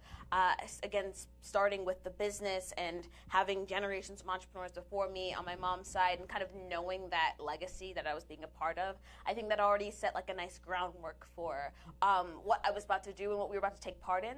And my mom, always incredibly supportive of everything that I was doing, always watched me and was willing to put time and energy into me, which was just so big. And I think as I've grown up, I guess, and as I've gone to my teenage years, and now I'm in that young adult years, I think it's definitely because I've, you know, gone through the hormones and everything. There's been those shifts and rockiness, but I think that when it comes to a relationship, we have to do two things. One, work on communication, and two, look at yourself and see what you might be doing wrong. Because, you know, I always believe that in any problem or any situation that there's two sides, obviously, that it's never just one person's fault or one person's, you know, burden to bear. Absolutely. And so I think being young and also having gone through business for most of my life and learning some of the things that I've learned, I kind of matured quickly and realized something that is really important,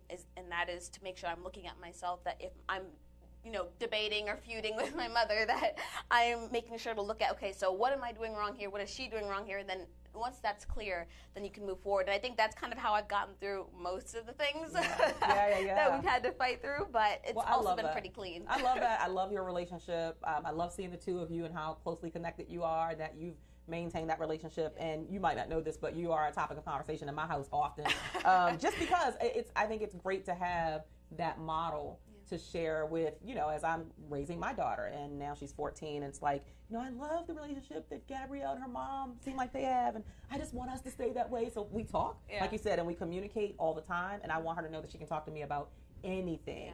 So that's fantastic. Now I know firsthand that you started the jewelry company when you were 9, because you launched it at an event that I had. I think it was it Diva Time with Mom? Yes, it Diva was. Time with Mom. This little 9-year-old, I was like, what in the world? Like, I need some real life goals. She's literally been doing this since 9. So where'd the love of creating jewelry, where'd that stem from? I have no idea. I so love that answer. I have no idea. Like, my family, again, like, we have generational entrepreneurs on my mom's side, right? So, but there's seamstress, there's graphic designers. My mom's a financial planner, and then you have, you know, basket weavers going back. Nobody was doing jewelry. They were all creatives, but jewelry was not really that thing. But for me, you know, for as long as I can remember, I've just had this strong attraction to it. I remember going on, you know, the street looking at like, I would go, you know, walk across the street with my parents, turn around and see like this little flicker, and I'd let go of my parents' hand and run back and grab something that was shiny so I could take it home and make something from it. And that was even before I started teaching myself how to make jewelry. It was when I was 7 that I started actually going onto YouTube. I taught myself anything that I could, everything that I could, and then started selling what I made at school. And from there, I went on to start the business and everything. So honestly, I don't know where it started, but it was like an initial passion that I recognized, and I wanted to go forward with it. Yeah. I love it. And I love when you came to that first event, and you were like, I didn't know if anybody was going to even buy my stuff. And people did purchase it. I almost sold out completely. It was crazy. Yeah. And I mean, I think that goes back to what we talked about earlier with Janelle and Sylvia, which is just get started. Like, it's okay if you have some fear. It's okay if you're not sure if people are going to receive it or not, but don't just back out or not do it, not execute because of what you think, what you're assuming. And sometimes our assumptions are wrong assumptions. And I would to add on that, there's a story I used to tell all the time when I was younger and I started speaking.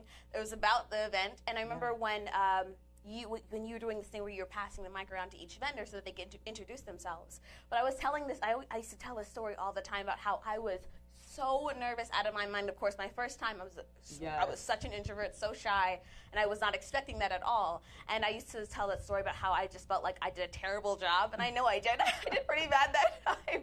But afterwards, it was people still wanted to talk to me and still wanted to, learn a little bit about me and still wanted to buy my jewelry. And that was kind of that was the really push that I had to decide to keep pushing forward and to realize that if I just got better, then actually people would continue to buy from me, not just because I'm cute or because I'm young, but because, I have that talent. Yeah. And so, that was a big, a pivotal point in my life when it came to, just jumping out, not just, and getting over fear, not just in starting the business, but getting out of my shell and, not being so much of an introvert. Yeah, I love that. And so I want to talk a little bit more about that because there are some young people who are watching. One of our partners, Ladrine Peterson, does this vision board party for youth. It's called the Youth Vision Board Party.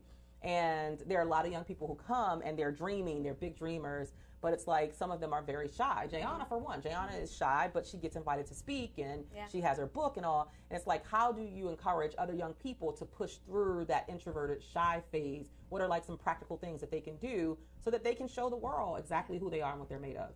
Yeah, I mean, honestly, of course you have the traditional responses like just do it, but that's far easier said than done, right? Yes. So one thing that I can remember holding on to when I was younger, trying to get through that as I was starting off with speaking and how I was terrified. My first time I was terrified, and then, I did it the first time, like my actual speaking engagement. I felt like I did terrible. But there was something that I remembered, and was that I was very curious. I was very curious to see what would happen. And I think that most kids are very curious. And I would say for any young person that is a little nervous or fearful about really anything, it's to tap into your curiosity. And because for me, when I was starting, I was like, okay, what would happen if I got on the stage? Now, what would happen if I did bad? And then what would happen if I did good, right? What would happen if I practiced and did better next time? So it was always kind of like, what would happen, and then not just letting it be that question, but now actually going out and trying to figure out what that is, going on that adventure or to figure out what the answer would be. So I think I often look at fear or, whatever it is, that thing that's kind of blocking you as like a giant wall. But that giant wall, I just imagine that there's a door in the middle of it that I have the ability to walk right on through. And it's really my decision to be curious enough to open that door and see what's on the other side, even if it's not, pleasant. You still have to go through and then ask yourself again, okay, what can happen if I do this next time? And that's kind of where improvement comes from, I think.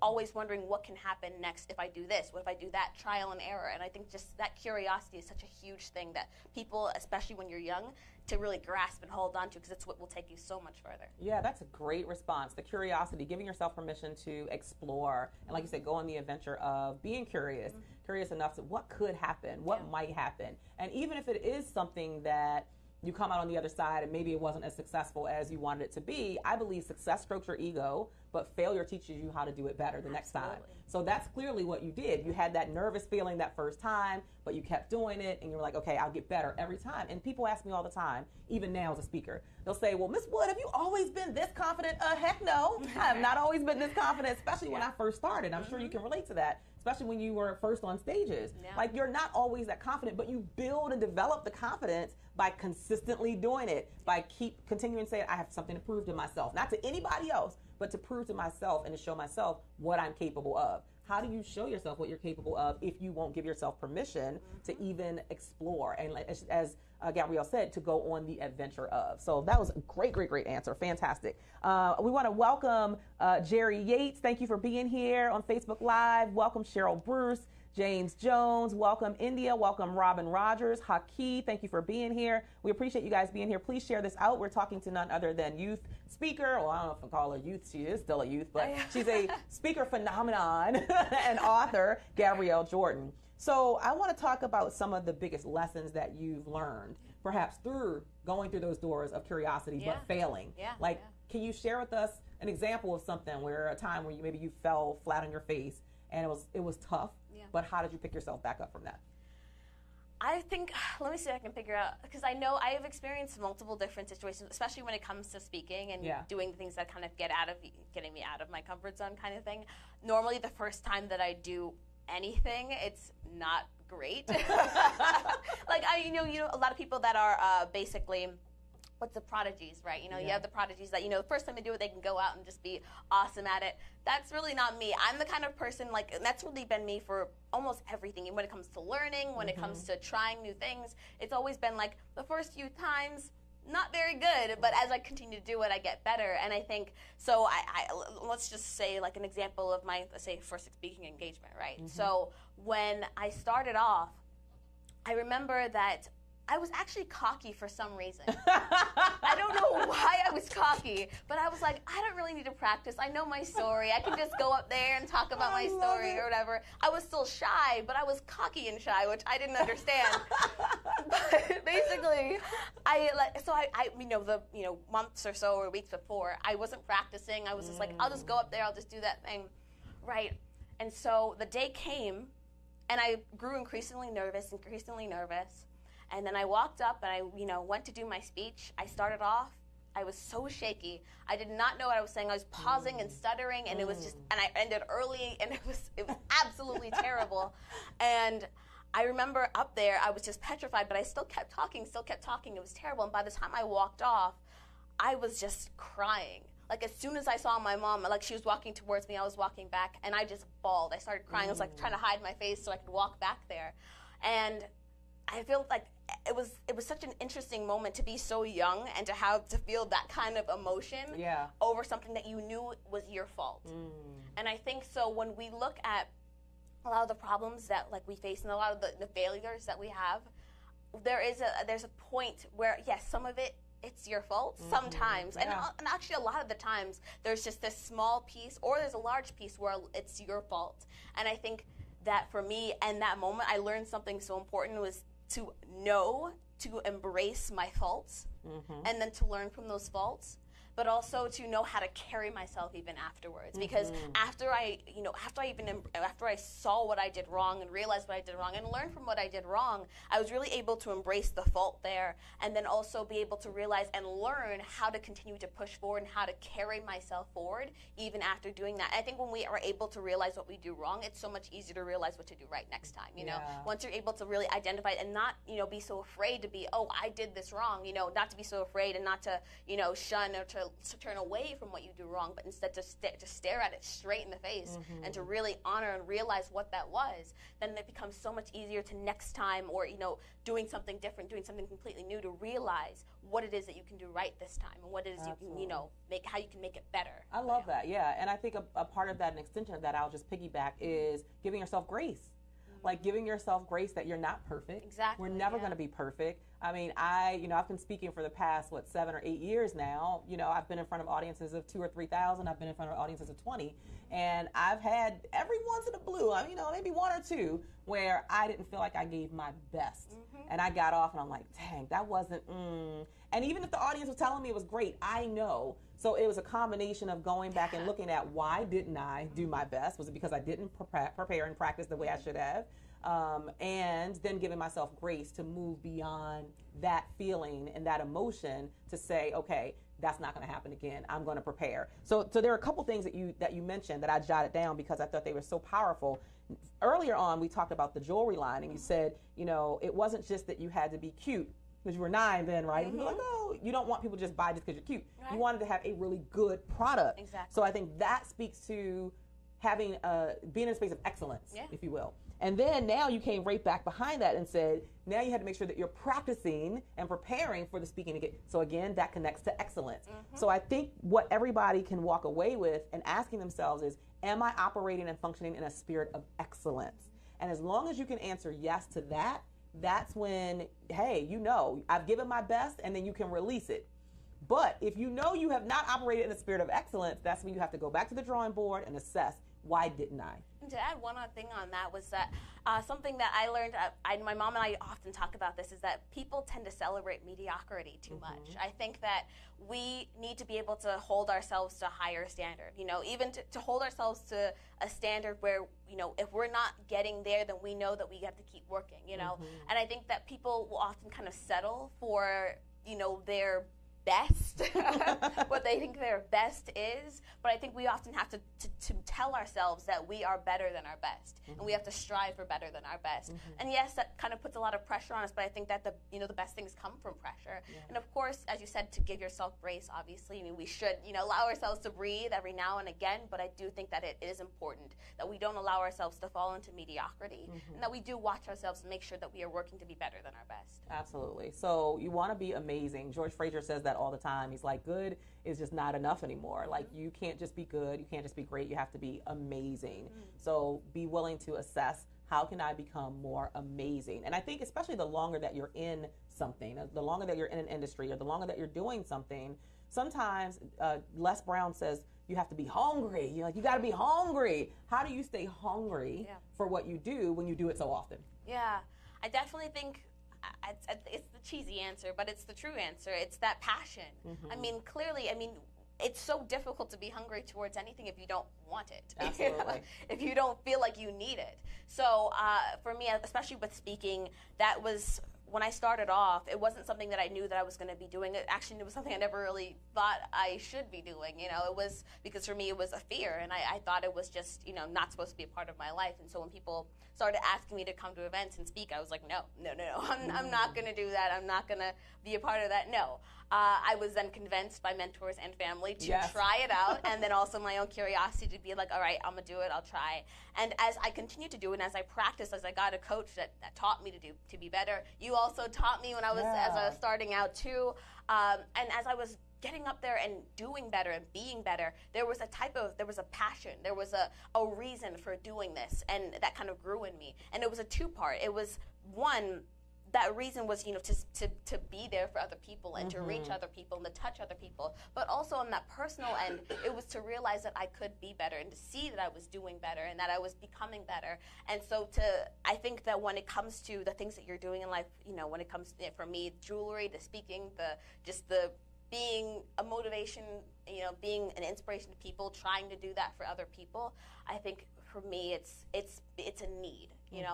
I don't want to do that anything else. I want to go after what it is I feel that I need, so that passion is what's guiding my life, and that's what's being, that's what's train. That's the train that's carrying me forward. And I think that's really the only thing that can truly hold you to doing anything that you're working towards right now or working on right now, is the passion and the need to do it. Absolutely. And the other part of that is, I believe, having compassion for the people who are waiting for your unique gift. That's what this whole show is about, impacting the world with your unique gift. What is that unique fingerprint that you have that nobody else can duplicate, no matter how hard they try, that the world is waiting on? And especially from the speaker perspective, it's like, you can never get tired of telling your story, right? And you should always share it the same way you shared it, as though you're telling it for the first time, because it stems from a compassion for the people in the audience to know that, somebody in this audience needs what I am about to share. Like, it doesn't matter if 30 people in the room have already heard the story before.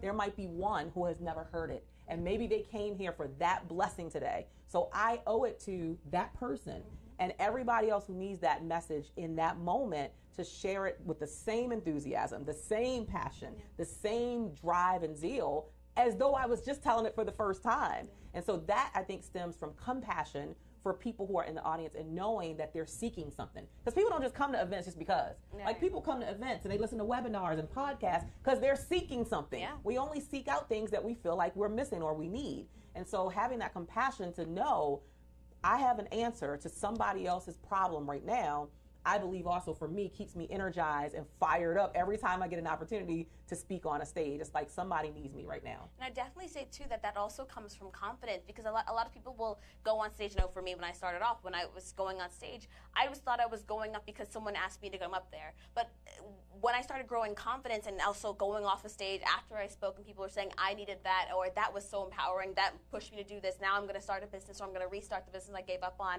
Like, once I realized that people actually needed it, there was a kind of confidence to realize that I'm not just up here because someone asked me to be up here. I'm up here because someone needs me to be up here.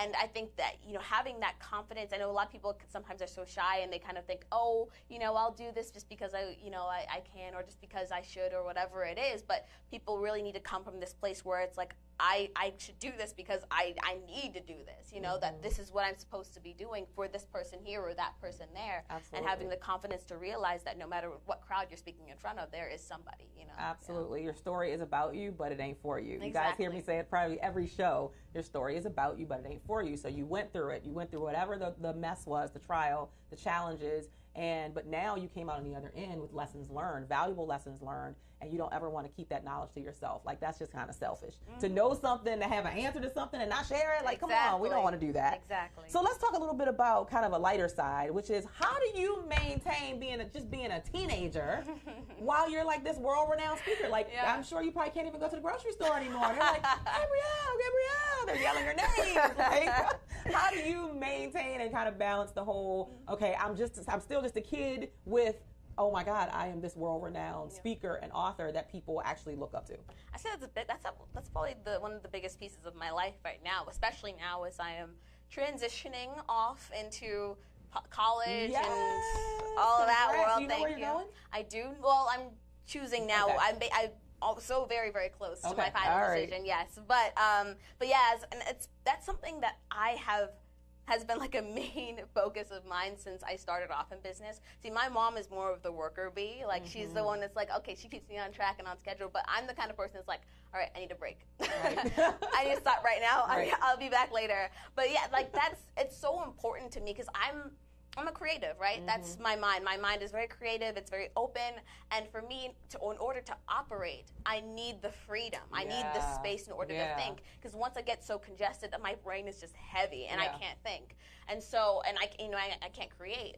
And so, yeah, it's always been such a huge proponent of me. And whether you are creative or not, that is just true across the board. When your brain, when your body, when your soul becomes just heavy, it is so difficult to operate. And so you have to be able to be aware of where you are mentally, physically, what's happening right now in order to figure out what the problem is. Because obviously, if you're at some kind of point, I think for me, I often find myself at certain points where I feel just kind of heavy, or I'm just looking at myself and saying, okay, it's really hard to work right now. It's really difficult to do this right now. And you have to figure out, okay, why is that? It's because I've been working too hard on this. Am I doing something I'm not passionate about? What is that? And then try to take that break to move away and to watch and to look and see what it is that's going on. I'm a big proponent of that. I think breaks are so important. If you go across the country, go across the sea, most in different countries, especially in European countries, they are having holidays like every 3 months. It is crazy how many breaks taking they naps have. in the middle of the day. Exactly. I'm like, that's my That's your ideal life. lifestyle, Right? yeah. Like that's so important. I think we push ourselves a little too much. I think we put too much pressure in the sense of how much we have to work. Yeah. It's so much better. It's so much more important to work smarter, not harder, right? And so we do have to kind of figure out how can we work smarter and how can we give ourselves the time we need in order to create the most efficient way and the best way and the smartest way. Absolutely. So I think it is. Again, I call it harmony, not balance, but I think that harmony in your life is critical. I mean, even for myself as a woman who has a husband, and I got to nurture my marriage the same way I'm nurturing my clients, and I got to nurture my relationship with my kids the same way I do with my. So it is. Sometimes you just need to say, okay, right now, in order to create harmony, I need a break. I need a nap. I need to pull back. No, I'm not coming to your event. I need to go to the movies.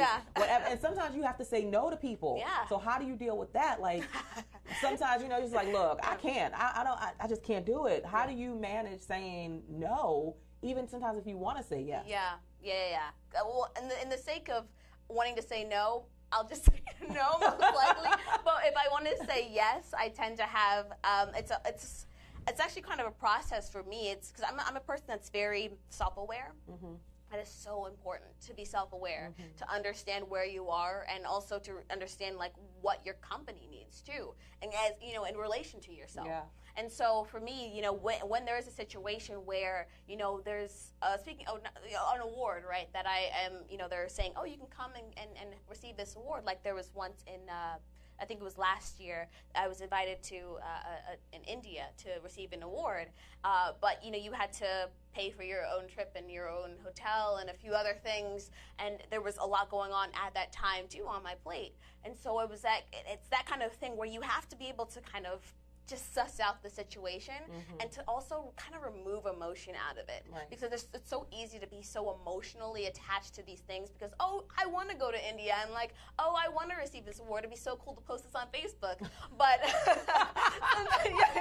that's the kind of now we're going to talk about that. Ain't that the truth? Yes, yes. But, you know, you kind of have to look at these situations and realize that, you know, this is not about emotional. This is about, okay, is this going to impact me positively or impact me negatively? And once you can figure out that, then it becomes so much easier to realize what your yeses and nos should be. Yeah, that's so good. I mean, you just like transition us right into a great point, which is I always share with people, it's like, you know, stop getting caught up in what you think you know because people put a snapshot up on Facebook.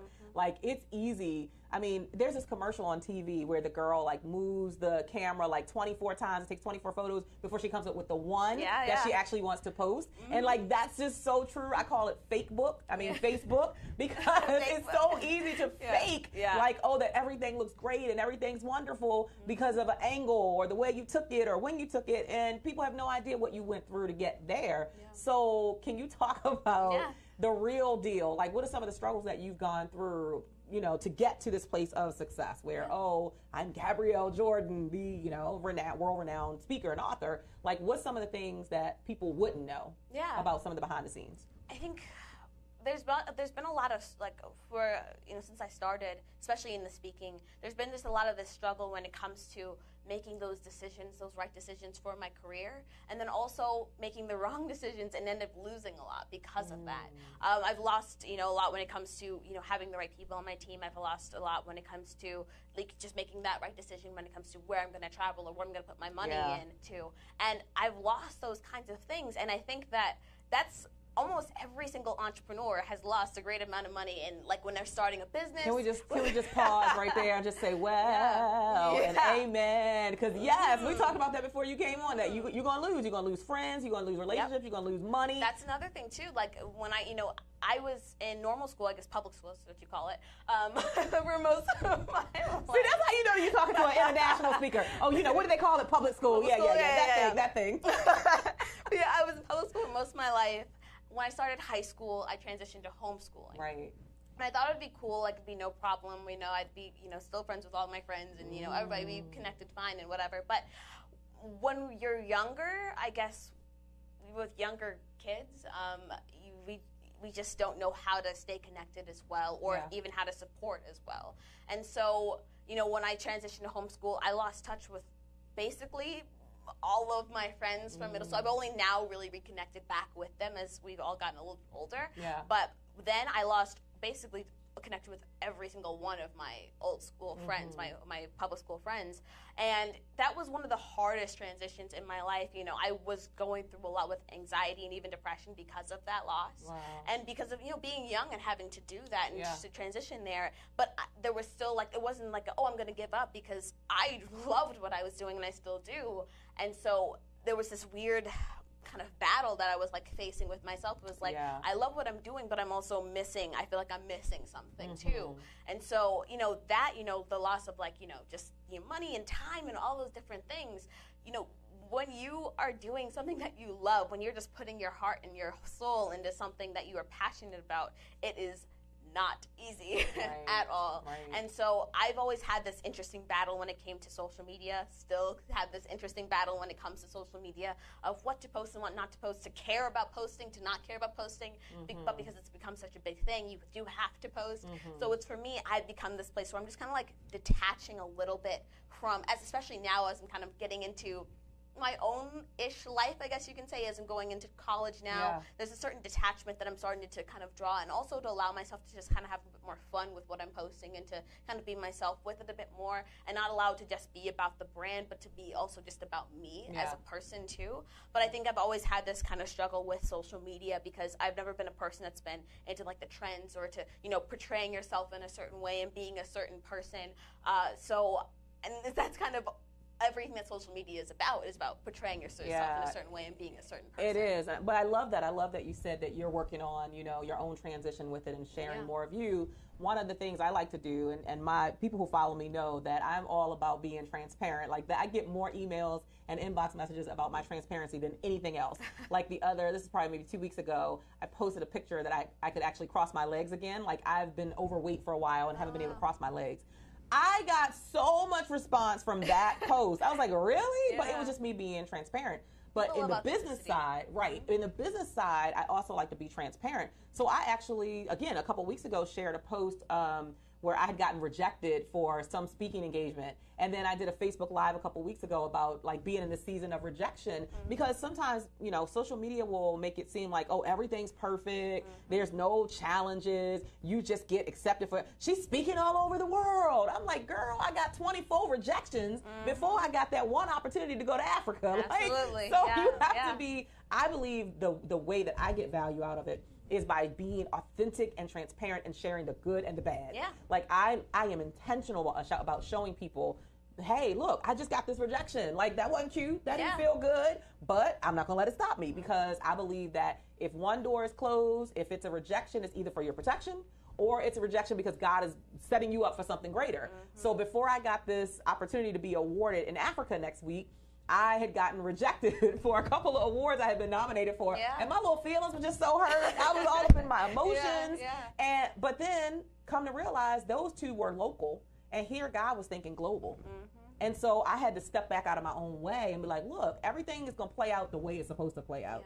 Talk a little bit about, as we start to wrap up here, we'll talk a little bit, you used to say this thing when you were younger about dream killers. Oh, yeah. And that was like such a big thing for you. You gotta avoid dream killers. How do you avoid dream killers? Or how do you deal with them if they kind of somehow get into your circle?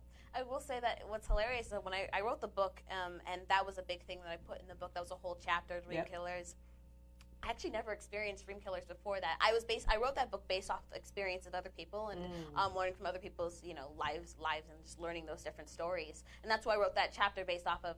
But it wasn't until I got into middle school that I actually experienced dream killers and bullies. And it's another story I used to tell a lot in speeches, but it was how when I started middle school, I had this goal to not tell a single soul about my life when it came to business and things that I had accomplished already, until I made a good core group of friends and also got good grades, because that was a big thing in my family. It still is. But that was those are my two goals. I needed to get a good core group of friends and also get good grades on my first progress report or whatever. Before I tell anybody about this, because I didn't want any distractions. I didn't want, and as I had experienced or known these stories of dream killers and people and what they've experienced, I understood kind of what leads up to dream killers and what causes that effect. And so for me, I knew I had to kind of keep that away. But it didn't really last because you're international. Yeah, and actually Fox 5 that came to my school, and they did an interview with me, walking down the hall with lights and huge cameras. They took a whole classroom out of their classroom so we could use one of the spaces.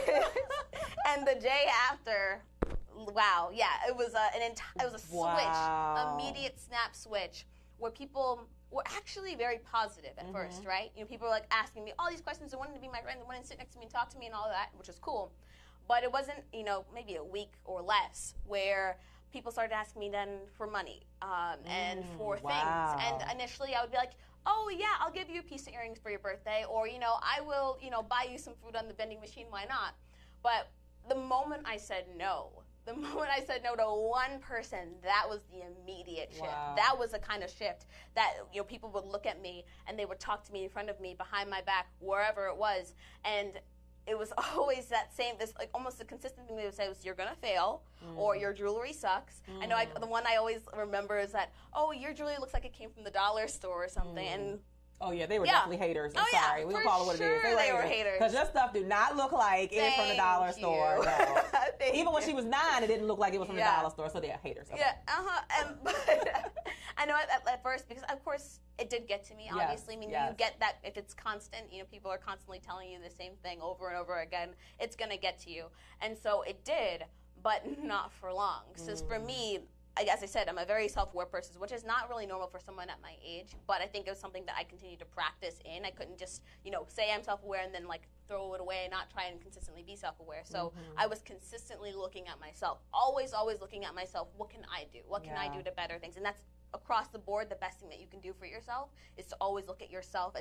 When it comes to whatever problem you're in, you can't always look outward because the world is not going to change for you. Yeah. And that's something that I learned, especially through that situation. The world is not going to change for you. You have to change yourself, and then the reflection will then mirror what you want it to be. And so when I was able to look at myself and see that everything that they said, it wasn't even true. Right. I had to just come to that understanding that I had to look and realize that, that, and then also ask myself, why is this getting to me? Why are these words hurting me? Yes. And once I was able just to come to that conclusion that it was kind of like fears because of being creative. You want to make sure that your jewelry is beautiful, and when they say that it's not, it was a fear. It's that kind of, that fear of rejection, so once I was able to kind of get a grip of that and understand that, it was an immediate change for me that, that next day in school, when people would tell me something, they were like, oh, she and he said this, that, and I'd be like, nope, I'm good. You can walk away. Exactly. I don't care.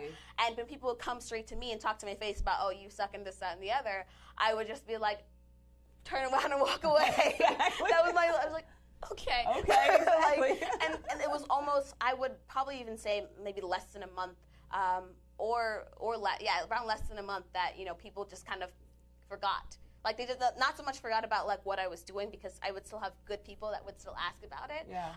But the people that were the haters, they just wouldn't come to me anymore because I wasn't going to give them any response. Exactly. And that is the big thing. Yeah, that's the key. It's like don't fuel it. Don't feed into that. I mean, believe me, it doesn't matter how positive you are. It doesn't matter how great you are, how much you serve in the world. There's always going to be somebody who has something negative to say. Like I always tell people, look, Jesus had people who hated him. So come on now. He was resurrecting people. So if he had people hating him, you're going to have people who are trying to squash your dream. Sometimes because they don't have their own dream and their own vision, and sometimes because they just don't have the capacity as they see you growing. So sometimes people are your cheerleaders and your supporters when you're starting. Yeah. Right? Because you haven't made it yet. Yeah. But then as you start to grow, they don't have the capacity to grow with you. And you have to just be, one of the things I learned, biggest lessons I learned in business was to be willing to release what's no longer valuable in my life and to stop fighting it. Because I used to be like, no, God, I don't want to lose that relationship. Like I'm fighting and debating with God. And he's like, look, chick, I'm trying to tell you to close this door so I can open more doors for you. And I had to just go into a space of surrendering and releasing whatever God says was no longer needed in my life. It was like, okay, it is what it is. I'm not going to fight this anymore. But for a young child, a young girl, a young child at the time, to go through that, like that shows such maturity. That you were able to just realize it was what it was. It was negative headspace and toxic, and that you had to just eliminate it. And of course, it's different for everybody, obviously, with how much the degree of pain or dream killers or people that can't really carry with you. It's a level. There's degrees for different people, but I think it all really comes back to the decision that you have to make. I think in most things in our lives, we have these decisions that we have to make in order to make some kind of effective change. And that decision either comes down to turning away from people that no longer, give you value in your life. That decision comes down to deciding for yourself that you're not going to care anymore about what these people are saying. Yeah. But it oftentimes just comes down to this decision of what you're going to do in spite of what's happening around you. Absolutely. Yeah. You get to decide. You get to choose. I love that. So there's a quote that I live by that says, you don't get what you deserve, you get what you demand. And so how do you demand what you want in life, and what's next for Gabrielle Jordan? Yeah. Well, I think when it comes to what I demand in life, it's about what I go after, So you can't always just say, oh, I want this, and then sit still. Yeah, exactly. Obviously, it's going to fall into my lap. That's not going to work, obviously, yeah. So I think that it's the very clear, simple answer, I guess, is just, if there is something that you want, something that you need to go after, that's something that you feel like is important in your life, that's your next step, then you have to go after it. Absolutely. Of course, for me, as I am Christian, I often have to, consult God first to make sure that this is where I should be going, yes. And that this is what I should be demanding for my life. And if that is so, then I'm going to push forward with it. And like for me, I think specifically, I would say like the college experience, where applying for colleges and things like that. I've been so strategic. If for any younger people, or if you're parents of like kids that are about to go to college, like this is a big thing. Make sure that they or you are very specific and strategic about, what it is you want, where it is you want to go, and know why you want to go there, and why you want to do it. Because for me, I was like, all right, I'm not going to college if they're not going to give me a scholarship. I need to make sure that they value me. They have to have this program, this program, this program. They have to allow me to have a space to grow. They have to do this, that, and the other. I was so specific, and I've still been just so specific about what it is that I want and what it is that I need in order to go to any college. Because my thing was that if I didn't get this from the college that I, inevitably was going to go to, then I wasn't going to go to college. Wow. So it was, and that, again, this is a college experience, but it's across the board with the things that you are deciding to go for in your life and what you're, charging after. You have to be specific, you have to be strategic, and you can't really, you can, I don't want to say settle, but you can definitely, what's the word I'm looking for? Balance or give some so you can have some, or I gotcha. So you give some, you take some. Yeah, you give some, you take some. Right, exactly. But you never really settle for what it is. If it's something that you need, do not settle. Compromise. It's okay to compromise, but you can't settle on the things that you really need. And when it comes to your decisions that you're making. So again, of course, next step for me is of course college. But before then, I do want to shout out that I have an event coming up. May 6th, it's a trunk show for the jewelry, Jewels of Jordan. Oh, awesome. But it's also a community outreach event where we're going to be doing, for a certain amount of pieces or amount of money sold towards pieces, we're going to be giving a book away to different charities and different organizations, schools and such. And that's also where we're going to be launching a program that we're going to be doing for the books is give a book, buy a book. So every book bought at that event and after, online, everywhere, we're going to be giving a book away. So, yeah. So definitely come out on May 6th to check out the trunk show and also to be able to donate to these books to amazing kids and organizations and schools. So, yeah. So you are talking to a veteran. Hello, honey. You better realize this is a veteran. She started when she was in the womb and then finally launched the business at 9. And so she is a veteran that you're talking to. It has been such a pleasure. Honestly, I didn't know what we were going to talk about for 45 minutes, but this was a very intriguing conversation. I love seeing that you have just grown and matured into such a beautiful woman. I got to shout out your mom and your dad, Marcella Mullen Williams, and dad, Ron Williams, and your brother. Shout your brother out. Because he's doing amazing things with his music, right? Yeah. Like I remember when you guys were just so little. So just seeing you grow up into such beautiful adults it just brings my heart joy. Again, somebody is saying, Crystal Wallace says you are an inspiration for all ages. And that includes my daughter, Jayana Wood, who absolutely looks up to you, and we're always talking about how great you are. So let's just close out with these final statements. In order to soar as a youth entrepreneur, you must be willing to understand what value you have for the world. You better say it, girl. The most important characteristic of a successful person is confidence. And your legacy is determined by God. I love it. She's just so mature. Anyway, thank you so much for being with us. Great conversation. Tell them one more time about the trunk show, where it's at, how they can buy tickets, and also how they can get their hands on your book or book you because she can come and speak. Absolutely. Well, you can check me out on my websites, jewelsofjordan.com, which is spelled with the Z. Jewels is spelled with the Z of Jordan.com. And you can check out all my information and my the event, the trunk show that's on May 6th. It is a free event. Just come on in and also bring a girlfriend and you can get 10% off of your entire order. Both of you can. So you can go to that website, see that stuff, as well as check out the jewelry. There's sales going on and all of that. So definitely go there. As well as you can go to GabrielleJordanInspires.com to book me and to learn a little bit more about my story and any other. You can check out social medias and everything there as well. I love it. And I'm assuming that you are a walking, talking billboard for your company so that this necklace that you have on is a piece, one of your creations. Yes, it's beautiful. Model, yes. It is beautiful. Keep up the great work. Thank you. Keep being a positive role model for all the young people and the older people, honey, because you are just doing it. And just continue that relationship with your parents. It is, we need that. We need to see more examples of those relationships. And best wishes to you as you go off to college. Oh my God, college, really? As well as all of your other initiatives with the Buy One and Give One book and the Trunk Show. We are supporting you here at Impact the World Radio. We are cheering for you. And we know that you're going to keep doing amazing things in the world. Thank you so much. Absolutely. Thank you guys so much for being with us here on VoxWave.com as well as on Facebook Live. We have a lot of viewers who have tuned in. Thank you for being with us. Share this out if this blessed you and the conversation and all the encouraging words that you got today from Gabrielle Jordan. And to get information about the Trunk Show, like go out and support. Don't just say you support. Go spend some coins. Come on right? over. Come on and spend some coins. It's free to come in. Bring a girlfriend. Bring and somebody. You can support incredible organizations. Yes. All right. So make sure you do that, and then also connect with her on social media.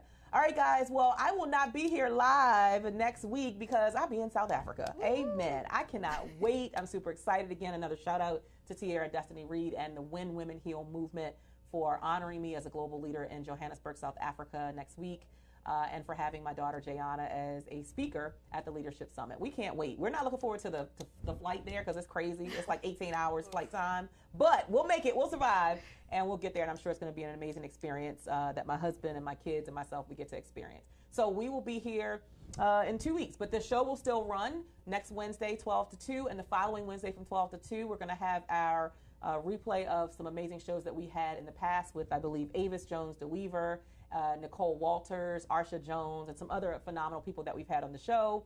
So make sure you tune in here. Again, VoxWave, VoxWav.com, 12 p.m. to 2 p.m. every Wednesday. We will see you next week.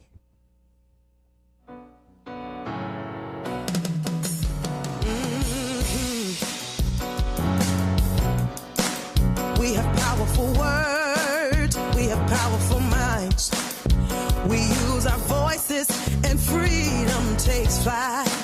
And we're ready to work. We're ready to win.